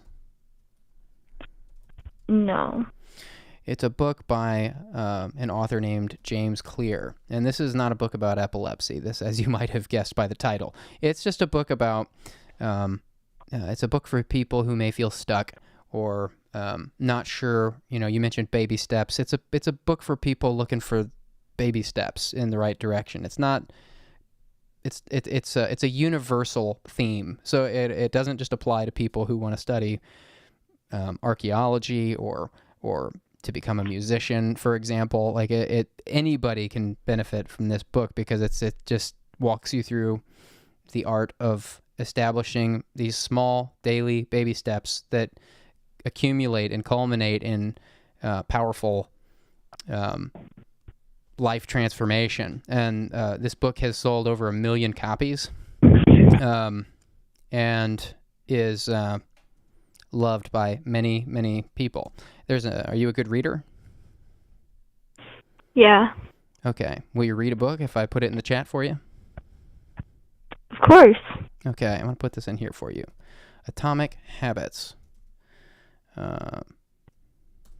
If you go back to this part of the call in the chat, you'll find a little link, and it'll take you to the Goodreads page where you can read about that book and decide if you want to buy it. If you want to listen to the audio, there's an audio book that you can listen to, but I recommend reading it on paper. It's I think you'll get more out of it. I'm not sure if what I said. Sorry, yeah. You talk for a second. You sorry.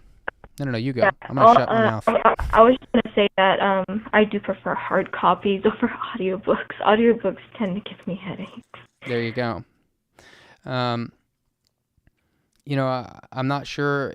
I sensed that I lost you earlier in trying to make a point about all the stuff I was hearing you say, and I want to make sure that it landed and that I haven't confused you. That there's I'm hearing you dealing with two main struggles, and they're very different. And one of them is just a normal thing to experience in life, and that's the whole like becoming an adult thing. That's not easy for anyone. But on top of that, you're dealing with this whole other thing that not many people understand what it's like to live with, and that's epilepsy. And the epilepsy is making your coming of age, specifically your coming of age, it will be different than other people's because of the epilepsy. And so I want to make sure that you understand that that you are going to learn to manage your epilepsy. It sounds like you've already found some things that have been helpful in the past. Sounds like the pandemic was rough, but again, like some of these things, although there are certainly ways where the epilepsy and the coming of age thing intersect and are kind of, there's certain ways where they intersect and affect each other. The epilepsy doesn't have to control your entire coming of age experience, is my point. And that's what I'm not sure has landed. I'm trying to give you some hope that part of this coming of age thing that you're going through is just a normal thing to experience. And I worry that because of your epilepsy and the way that affects your life, that you're feeling overwhelmed even more than maybe is necessary by what it feels like to be coming of age with epilepsy. I don't know if what I just said makes any sense, but it makes sense to me. Am I making sense, or am I just talking gibberish to you? No, you're making sense. Okay. I understand. So I'm trying to give you hope that, like, don't be discouraged by the that's why I'm recommending this Atomic Habits book, because I think it might help you draw some really good inspiration and develop some good steps on the very normal parts of what you're talking about, the parts of your experience that are just purely developmental. I think it's going to make those a lot simpler to navigate. And then the epilepsy that you're dealing with, I wonder, you mentioned you're on medication. I wonder if you have someone that you can talk to and level with regularly, not just here with us on a short phone call. Do you have people, whether it's a family member you trust, that you can just say, hey, I'm having a horrible week, I just need to talk? Or do you have a therapist? I mean, who are those people? Or do you have anybody like that? I have my older sister, my younger sister, and I have my best friend that I talk to almost every other day. Okay. So no therapist. Is that right? No, I don't have a therapist. Although my best friend has recommended getting me one, or not getting me one, me getting one. I have tried talking to my mom about it, but like my mom kind of like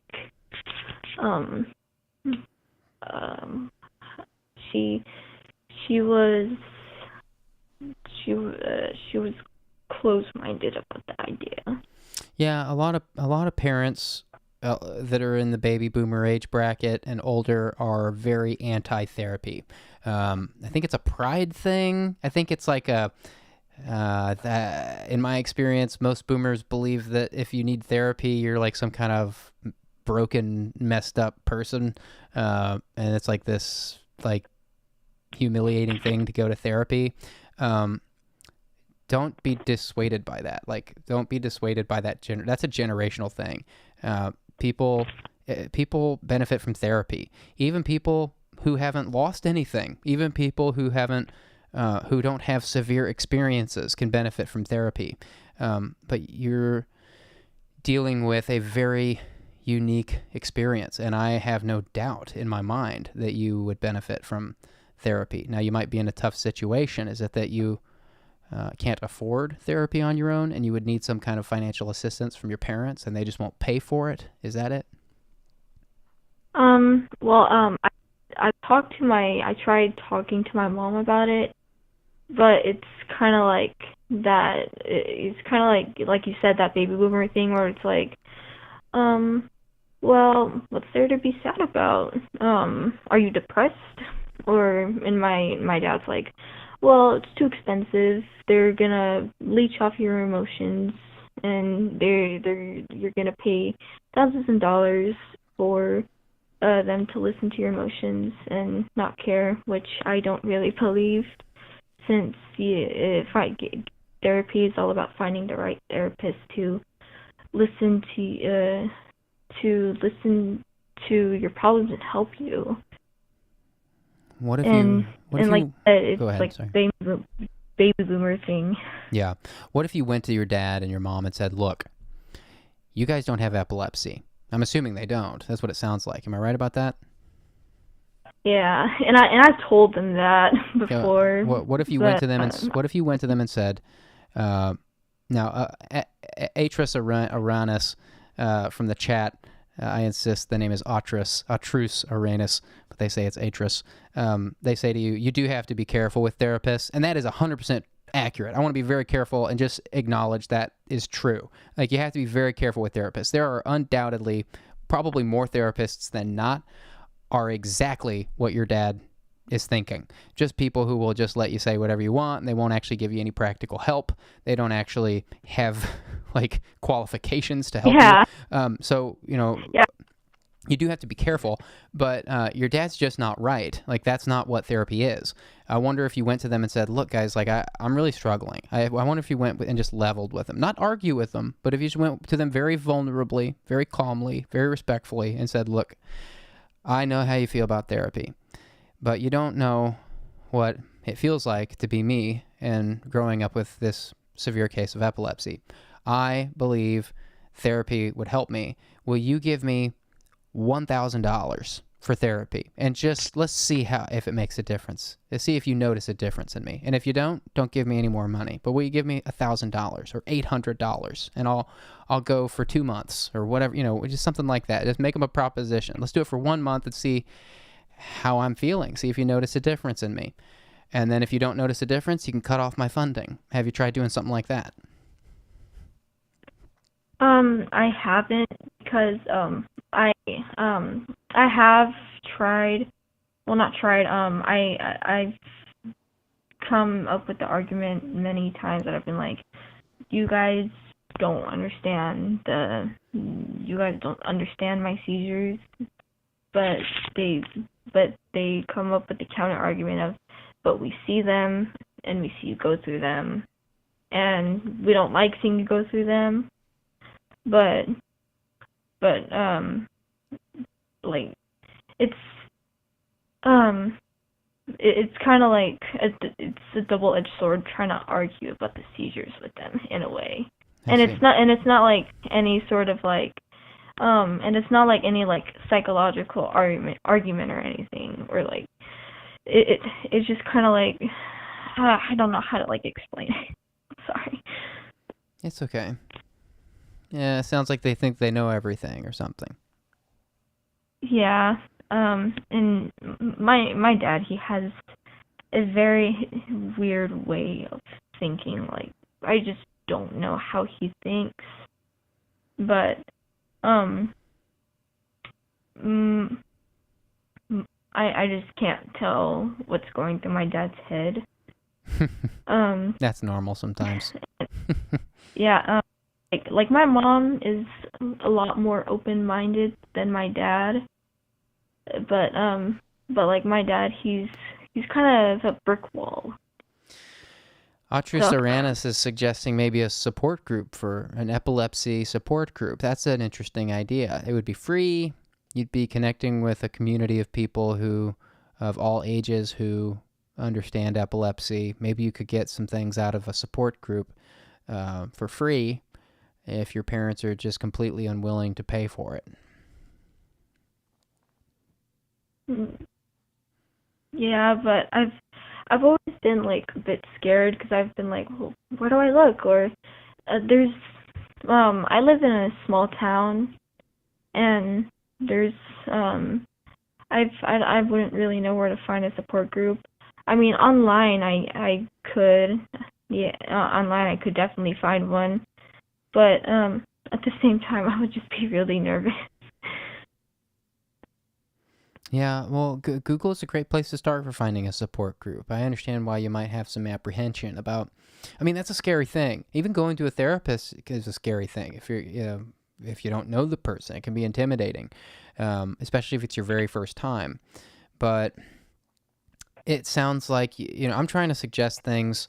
You're stuck. I'm trying to suggest some small steps you can make towards pulling yourself out of this hole you described you're in. You can't stay in. I'm not going to let you hang up. Tell them you're going to stay in that hole. I want to hear that tomorrow there's going to be something different. I'm glad you said you'd read this book, but I think you need some. Yeah, I would definitely read it, and I'm definitely willing, to go to online support groups. Okay, good. Yeah, I think if you can do those two things, I mean, you'll at least be. It's not going to solve all your problems. I'm not here to fix your problems. I can't fix you. But I can listen and recommend some steps towards. What I'm doing here is listening to where you say you want to be and why you're stuck, and I'm trying to make some suggestions on ways you might be able to start walking that way. That's all. I can't shrink you. I can't give you meds, obviously. I can't fix your problems. But I can encourage you that at least half of what you're dealing with here is just some coming-of-age stuff. And that stuff will get easier the more time passes. But you have to be active in order for that to happen. You have to actively be chasing those things that excite you, like archaeology. And I believe really strongly that a therapist and some kind of community of people that understand epilepsy would be super good for you, to just make you feel less like a stranger in the world. You mentioned you have this anger towards your friends who don't understand epilepsy. In my experience, when you have people around you that understand your unique experiences, your life can seem a lot less grueling because you're like, wow, I'm actually not alone. I went to the support group and there was 30 people in there with epilepsy. These are all people that live in my town. This makes me feel better. That's what it's there for.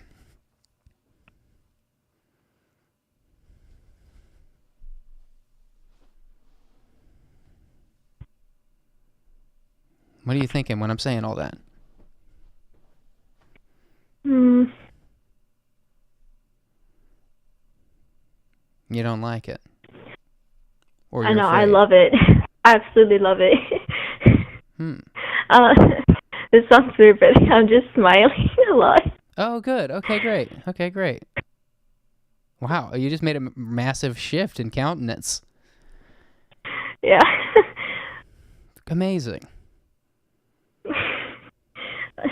Sorry, I'm laughing a lot. Don't be sorry. Let it out. Maybe you needed a laugh. Yeah. That's amazing. You're going to be great. Thank you. Thank you so much. Are you in our Discord server? No. I don't believe I am. Join our Discord server. It's a great community of people that won't judge you. Will listen. If you post something, people will give you positive feedback, and there's even people in there that want to talk by voice about specific topics. You'll find somebody in there that you can connect with. You probably even find people in there with epilepsy. I mean, I think there's 600 or 700 people in there probably. So, I mean, I'm sure you're not the only one with epilepsy, or I'm sure you can find someone in there that would make you feel less alone. But I also would not want that to be a replacement for finding people in person in your hometown that you can connect with, because that's different. IRL is different, of course. Mhm. Yeah. Well, if you want to join the Discord, it's in the link is in the video description here in this stream. So you just open the video description and click the link. You have to download an app. The app is free. And it's basically like a tiny little Twitter. That's basically what it is. It's a tiny little Twitter for this group of anonymous live followers. And we all, people talk about all kinds of stuff in there. So if that's interesting, join that. And if not, I hope you'll call back if you ever need to talk in the future. All right. Take care of yourself. Thank you so much. Good luck with some small steps tomorrow. All right, thank you Good so night. much. Once more. Good night. Don't be sorry. Good night. Take care. Okay, guys. I have so many technical things happening here tonight that are just I cannot figure out what is going on. I regret to say I'm going to wind this stream down early tonight, but I'm not doing it yet. I'm going to take one more caller. We're going to go for another 30 minutes. We're going to skip intermission tonight. No 5-minute intermission. I do need to run upstairs for 30 seconds. We're going to blaze right through here and take one or two more callers for the next 30 minutes. So again, there's some technical issues. I need to spend some time after the stream tonight figuring out what the hell happened here. Like, I opened my computer and everything was a mess. Maybe I got hacked. Maybe it's all these prank calls we've been doing. Maybe finally I'm getting a taste of my own medicine and someone's hacked us. Oh boy. I'm coming right back in less than 30 seconds. Don't go anywhere.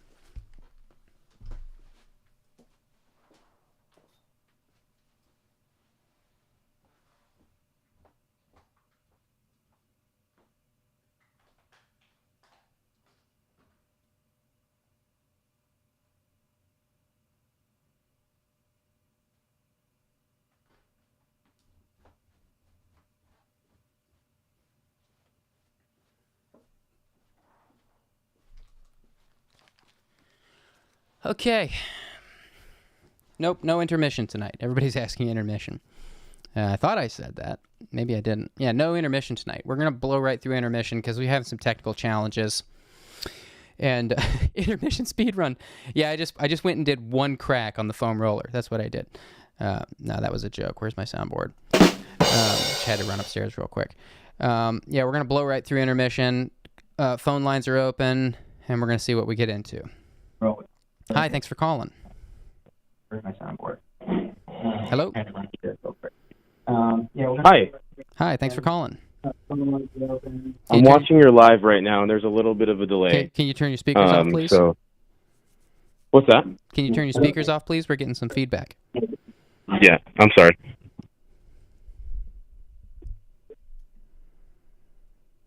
Hello? Hi, what do you want to talk about? Hi, yeah, I'm not going to disclose my name or anything. Please don't. But I'm 24. I recently got a divorce, and I'm sorry. I have a daughter with her. She's 2 years old. And I'm still in love with her, but we're on really good terms. And it's great for my daughter. But I moved to the next city over to be closer to work, and work is going great. I've got a little studio apartment. But I'm just kind of confused as to what to do next in life, because I started going to the gym. I'm going to work it up to I'm going once a week right now. I'm going to work it up to 2 times a week next month, and 3 times a week the month after, and eventually get on a healthy diet and whatnot. But I have a couple of girls right now that would like to be in a relationship with me, but I don't feel anything for them, and I'm kind of being an asshole by stringing them along, and that's simply because I lack the attention of a romantic partner, and that I guess that's how I cope with losing my ex. But are you really stringing them along, or is it that you're just not interested, or is it that you're literally stringing them along and then just never committing? It's that, well, okay, so there's this girl that I've been talking to for a little bit over 3 months, and we've slept together, and she really likes me. And I got drunk one night and told her that, like, hey, like, I've been stopping myself from asking you to be my girlfriend multiple times. And that's true. But then when I got sober, I was just like, even though, because the thing is, I have stopped myself from asking her to be my girlfriend multiple times, even being sober. But the only reason that I want to ask her to be my girlfriend is because I want that female romantic attention. And I don't like her, and I don't even have feelings for her. And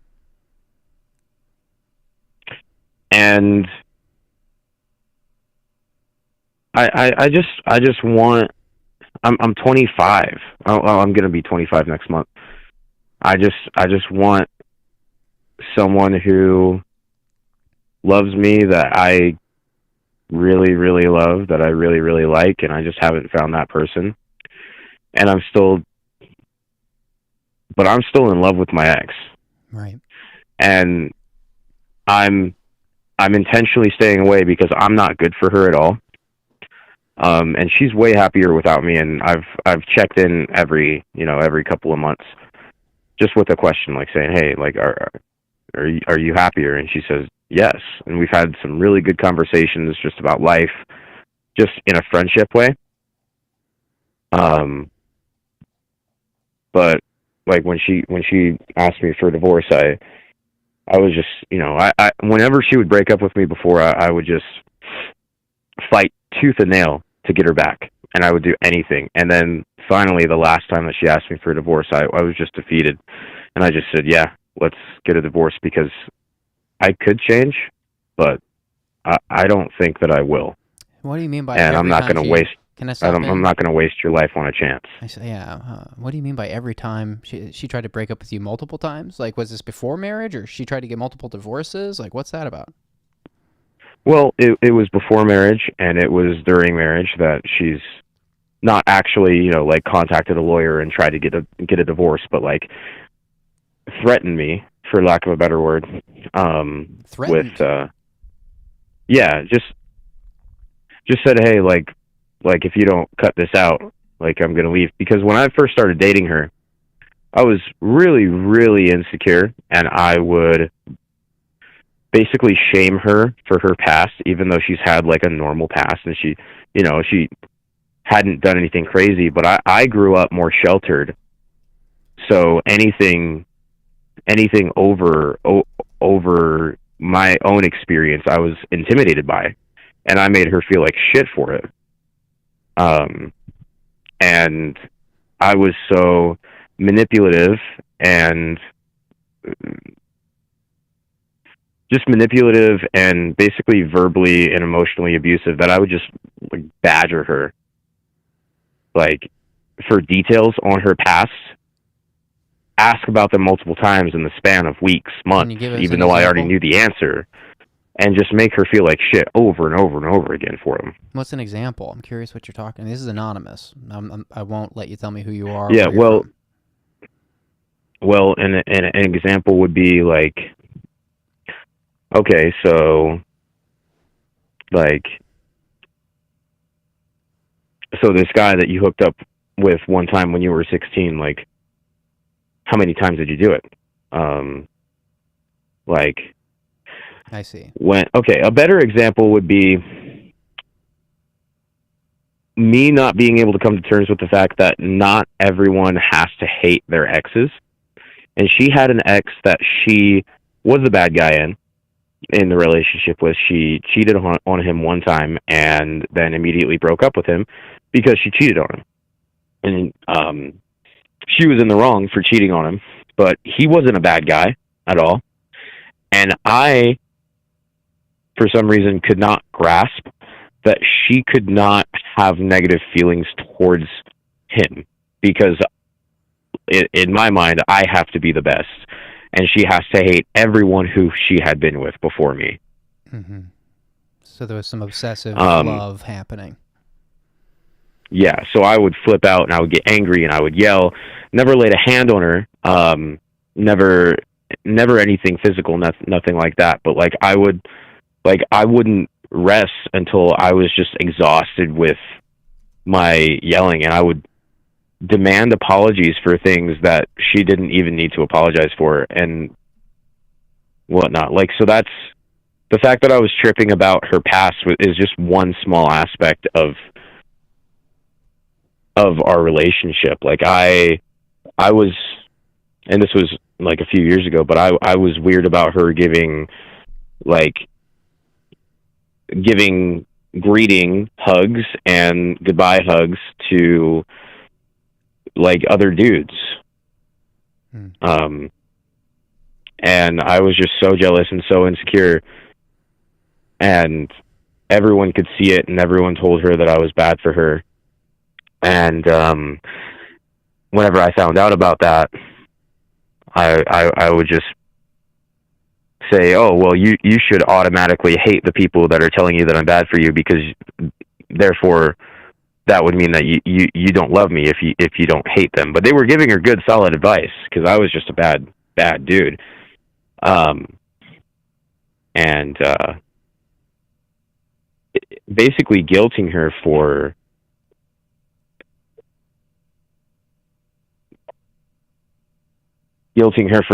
everything that she didn't have a need to feel guilty for.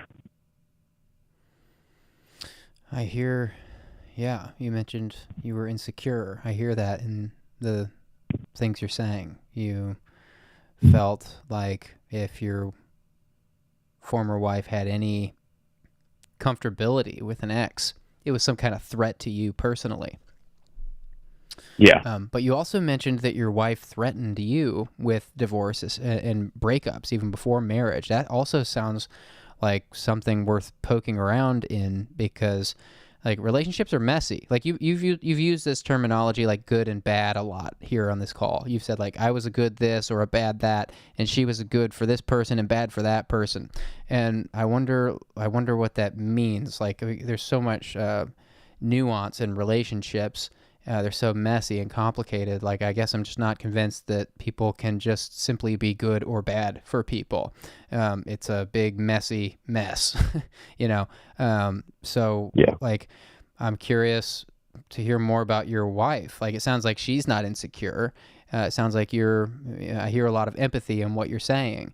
You know, you're admitting that you were jealous and you were maybe overbearing and holding some grudges and controlling maybe. But I'm wondering, like, you know, also, you know, relationships are messy. So I'm wondering, like, tell me about your wife. What was she like? What are some of the things you would say were not her strong suits, and what were some of her strengths?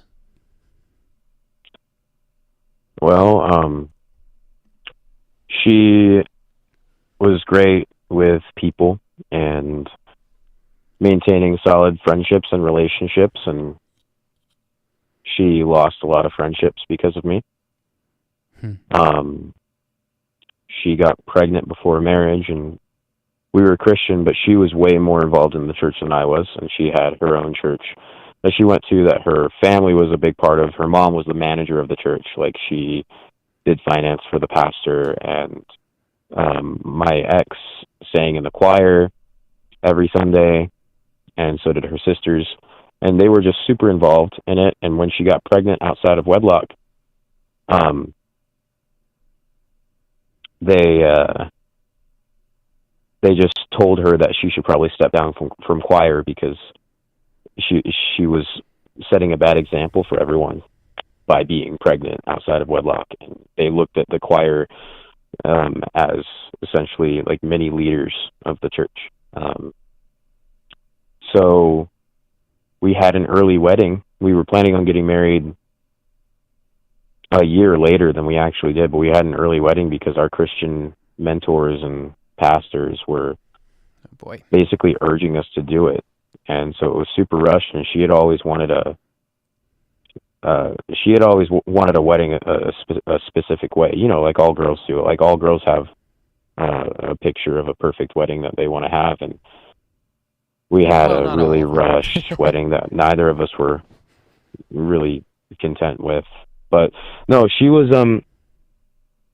is like really caring, really empathetic, really, she's a great friend, she's a great mother, and she's the best co-parent that I could ask for. Like, she is so selfless in a lot of ways, and she was 10 times more of all of this when I met her, when I first started dating her. But when we started dating, during the time that we were together, she was never insecure, but then she started getting insecure. The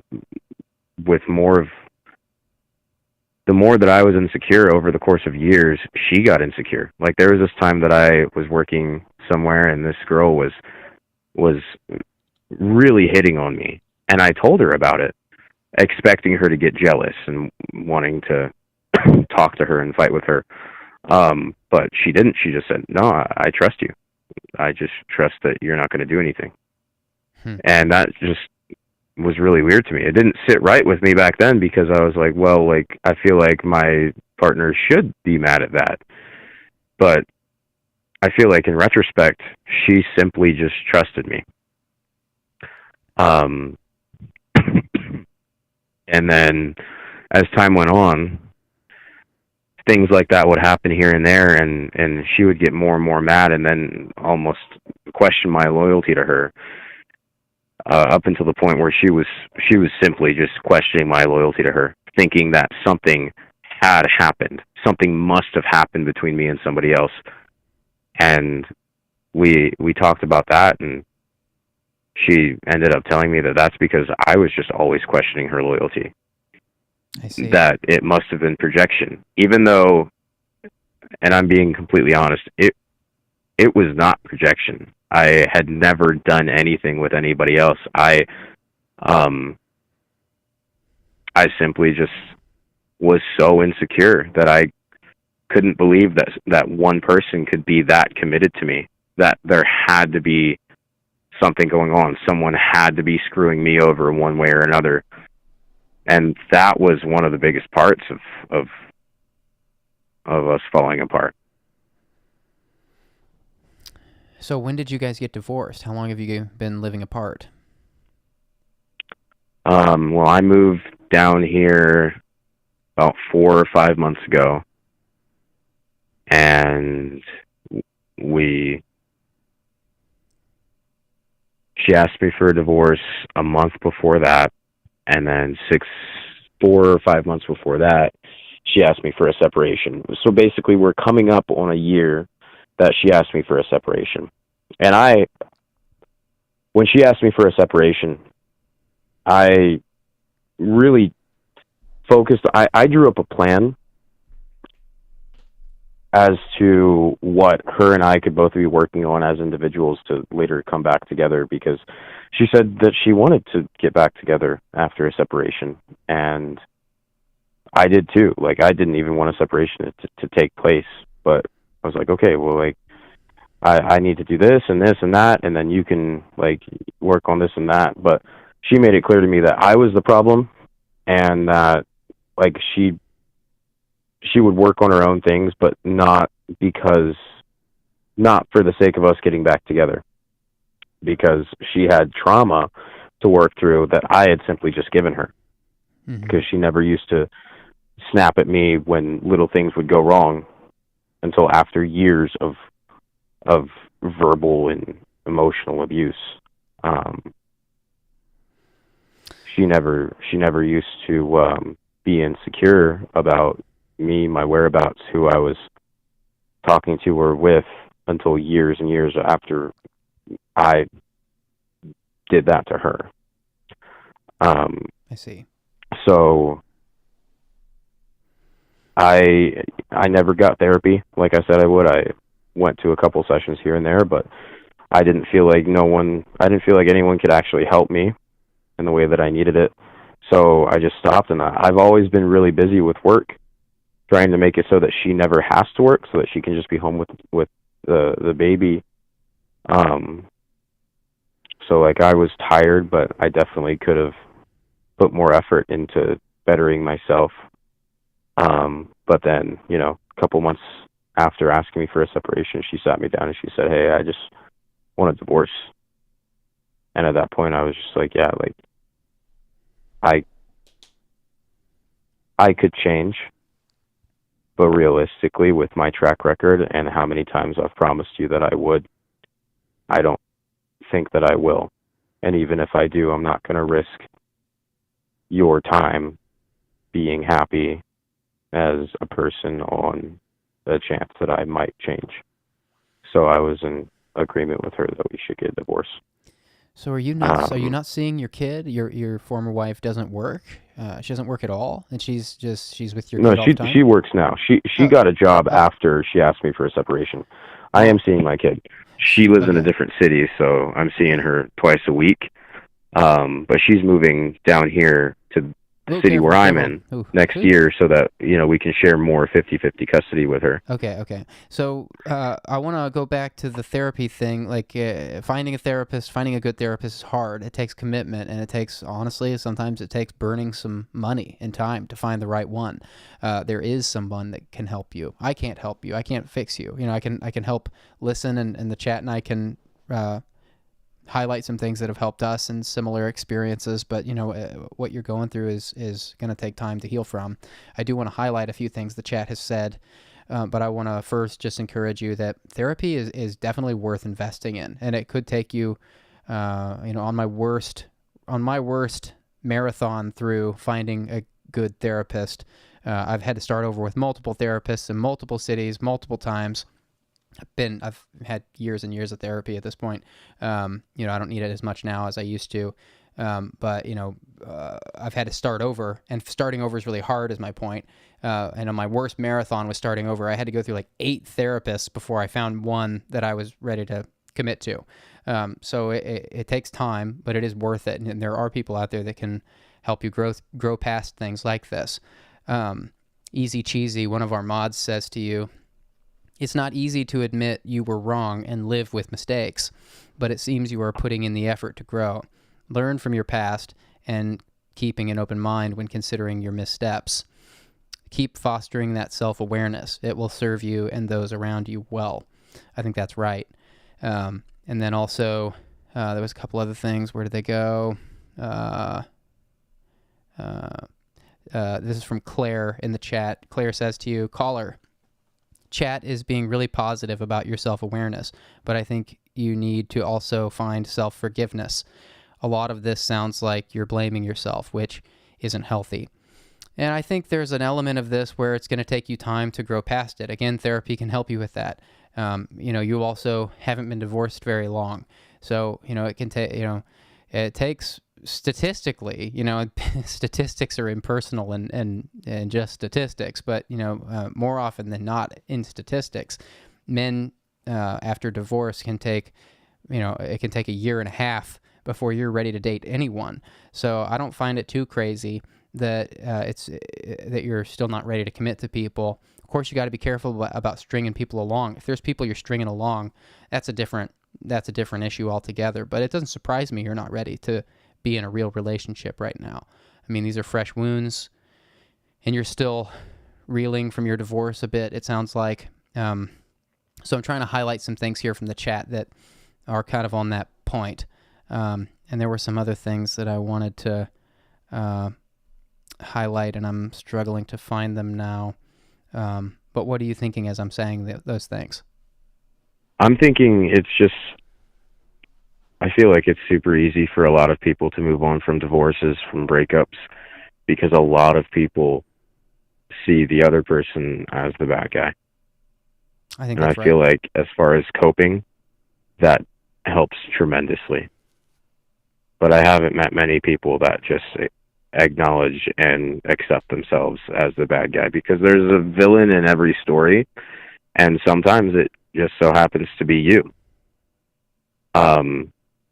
And yeah, a lot of people commend me on my self-awareness, and that's one of the reasons why it's been so hard to find a therapist, because all I get is like a therapist saying, well, you seem like you know what's wrong with you. So, like, that's a bad therapist. What's the problem? And I'm like, okay, well, like, I definitely know what I've done wrong. I definitely know where I've screwed up in, but I want to get better, because it's one thing to know what you're doing. It's another thing entirely to have the self-control to not think certain things, to not do certain things. And that's where I fall apart, because I can know what to do on paper and I can completely fall apart in execution. Are none of these therapists pressing into these insecurities that you've dealt with?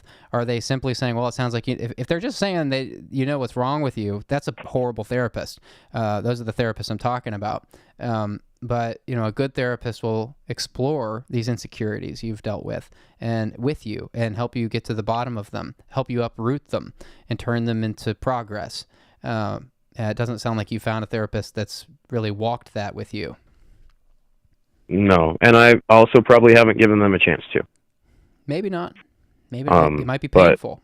But I wish that I was ignorant enough to think that she was the bad guy, because a part of me could say, like, oh, she should have just stuck around with me while I figured things out, or she should have just been more patient with me. But the thing is, she did all that. She did stick around with me. She was patient with me up until it was enough. And it's really unrealistic to say that enough will never come, because it does. And then, like, I'm really happy that she's happy. And I've mourned it, and I'm in a lot better place than I was a few months ago. And I'm doing better for myself, but I just want to be happy. And I'm not necessarily calling you saying, hey, like, I want to get back together with her. Tell me what I need to do to get back together with her, because I've already... Right, I don't hear that. I've already, been on that ride, and it's just not in the stars for me or her, and I'm glad, because she's way better off without me.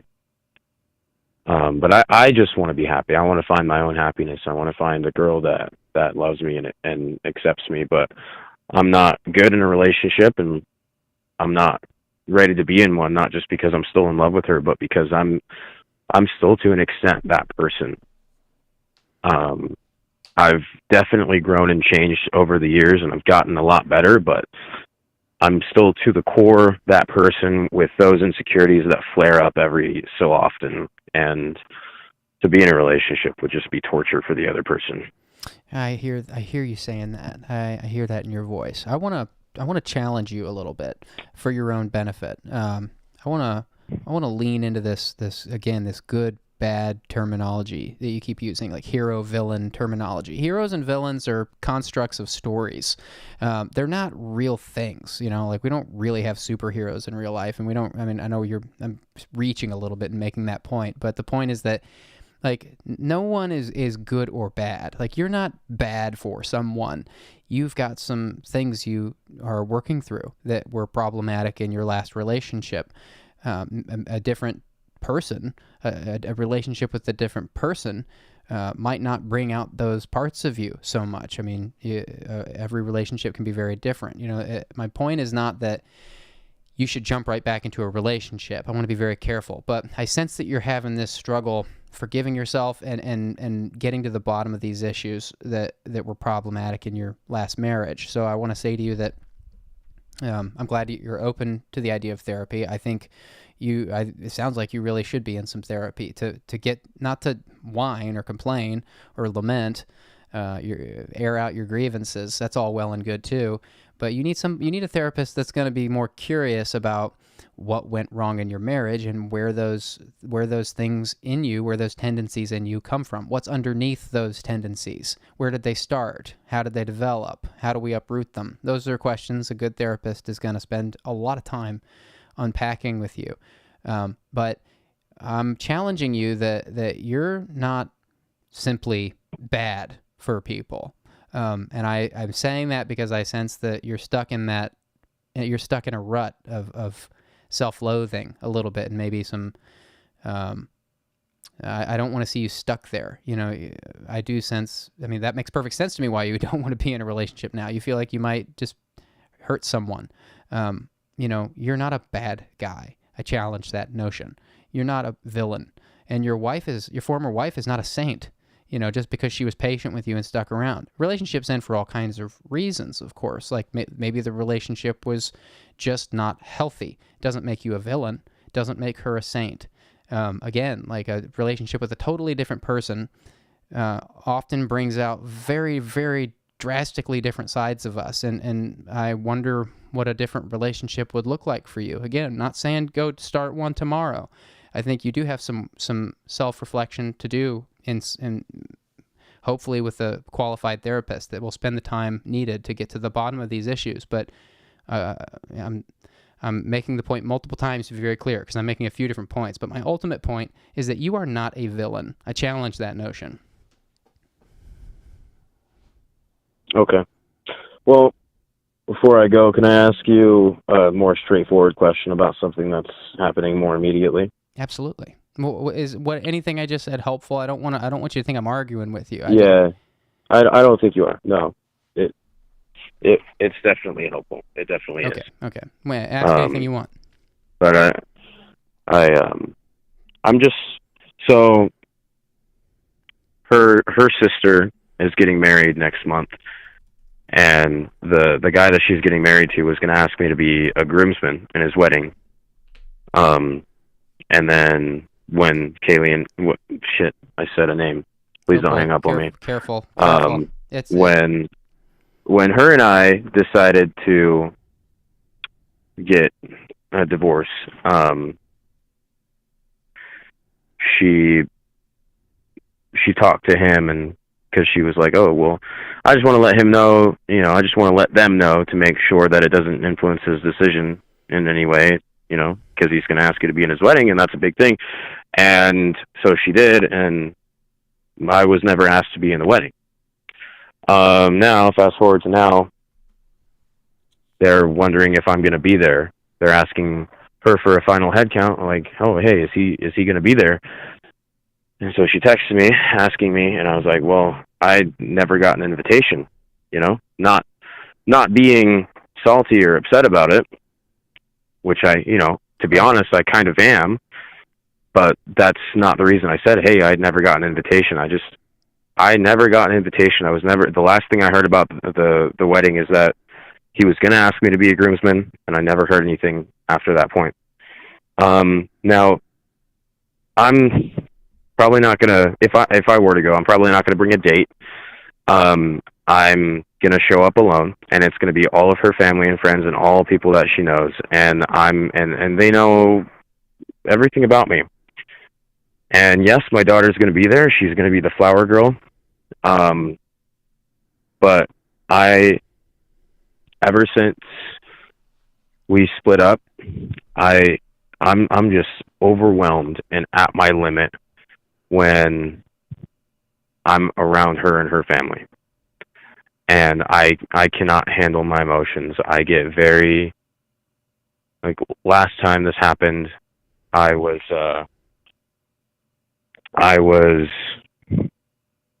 at my daughter's birthday, and it was all of her family and friends there, and we were at this restaurant, and she noticed something was wrong with me, so she asked me if I wanted to go outside for a minute, and I just started crying. And then I told her, hey, I really need to go. And she said, no, if you go right now, you're going to be a deadbeat dad. And I knew she was wrong for that. Because I pay child support and I'm consistent in my daughter's life. I would say so. Yeah. So she apologized for it a few weeks later. But as far as situations like that, I don't want to be around her family and her friends and be the odd man out, especially after this divorce. So do you think it would be a shitty thing for me to not show up with my daughter being the flower girl in that wedding? Because, I have work anyway. I see. And it's really hard for me to get work off. But even if I could get work off, then would it be such a bad thing to not show up? This is your former wife getting married again to one of your friends? No, this is her sister Your getting film, married I to a see. guy. Now I was about to say, wow, that was dense. I see. No, I no, see, no, no, I no. see. My ex sister-in-law is I getting see. married. I got it now. Okay, I was missing that variable. You probably gave it to me and I just dropped it. Apologies. Yeah. So, did you ever get a formal invitation? No, never. Do they know that you have not had an invitation, and what did they say to that? I don't know. My invitation came in the form of her, my wife, my ex-wife, asking if I was going. Well, it sounds like you. I would say to start with, there's no right or wrong decision there. I'm saying that because I sense that you've got this idea in your head that things are good or bad, or people are good or right or wrong. I don't think there's any right or wrong answer to this. I think it's about how you feel and how you feel about the boundaries that exist currently with your former wife and her family. And I wouldn't look at it as going just for your daughter being the flower girl. Your daughter, it doesn't seem like this is something that's like, I'm sure your daughter's excited to be a flower girl, but she sounds like she's really young, right? She's still she's like is she a toddler? Two. She's a toddler. Yeah. She's a toddler. She's 2. So it's like, it's not going to make or break your daughter's world if you're there. So I wouldn't look at it like that. I would look at it like, what's the net positive or net negative of going or not going? Like, look at it like an equation. I can't answer this question for you, but I'm happy to spitball with you a little bit. But my initial instinct is that look at it like what's the net positive or net negative of going or not going. There's going to be positives and negatives with this decision. There's going to be trade-offs. If you find it hard to control yourself around emotionally around this family, that should be considered. If you feel like it would somehow be good for the situation to show up and control yourself and show restraint and show growth and show progress and leave that event feeling like if you feel like that would in some way help your co-parenting relationship, successfully going to that wedding and managing your emotions effectively, if you feel like that would help your co-parenting somehow, if there could be some net negative to come out of it, even if there's negative trade-offs, maybe it's worth going. But I wouldn't go just because of your daughter, and I definitely wouldn't go. Let's go back to the fact that you didn't ever get an invitation, and you don't even know if you're formally invited. If you're going to go, I would absolutely reach out to the ex-sister-in-law and say, look, I'm not being salty. A wedding is expensive, and I know better than to just show up, and be an extra person there. Do you want me there?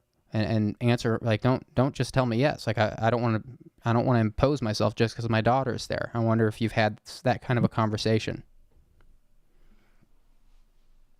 Okay. All right. I can definitely do that. That sounds healthy.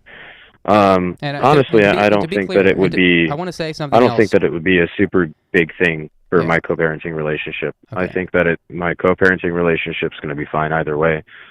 But I do see my ex, getting upset at me saying no, and I see her knowing exactly why I say no. Right. And to be very clear for the chat, I know I'm going to get some opinions on what I just said, because a lot of people think when you break up with someone, you should just not see them or their family ever again. It's different when you're divorced and or there are kids and co-parenting involved. That's a dynamic I'm considering. Absolutely. Because her family still loves me, and I still love her family. It's just there's certain times when it's too much for me, and I definitely think that this would be one of those times. And I don't trust myself well enough to manage myself and my emotions well during a time like that. Right. Not at this point in my life. Atris Uranus from the chat says, maybe go to the wedding, but don't go to the after party. That's an interesting thought. I'm not saying they're right, but it's an interesting thought. Like, you can go show support at the wedding and then maybe not stay the whole time. Interesting idea. Yeah. Yeah. Again, none of us are telling you what to do, but happy to spitball and hear your story. And I'm really sorry to hear your story. Losing someone in that way it can be very traumatic and hard to heal from. And that's why I've spent some time here encouraging you to welcome some more nuance into the story than just hero, villain, good, bad. It's a calculus.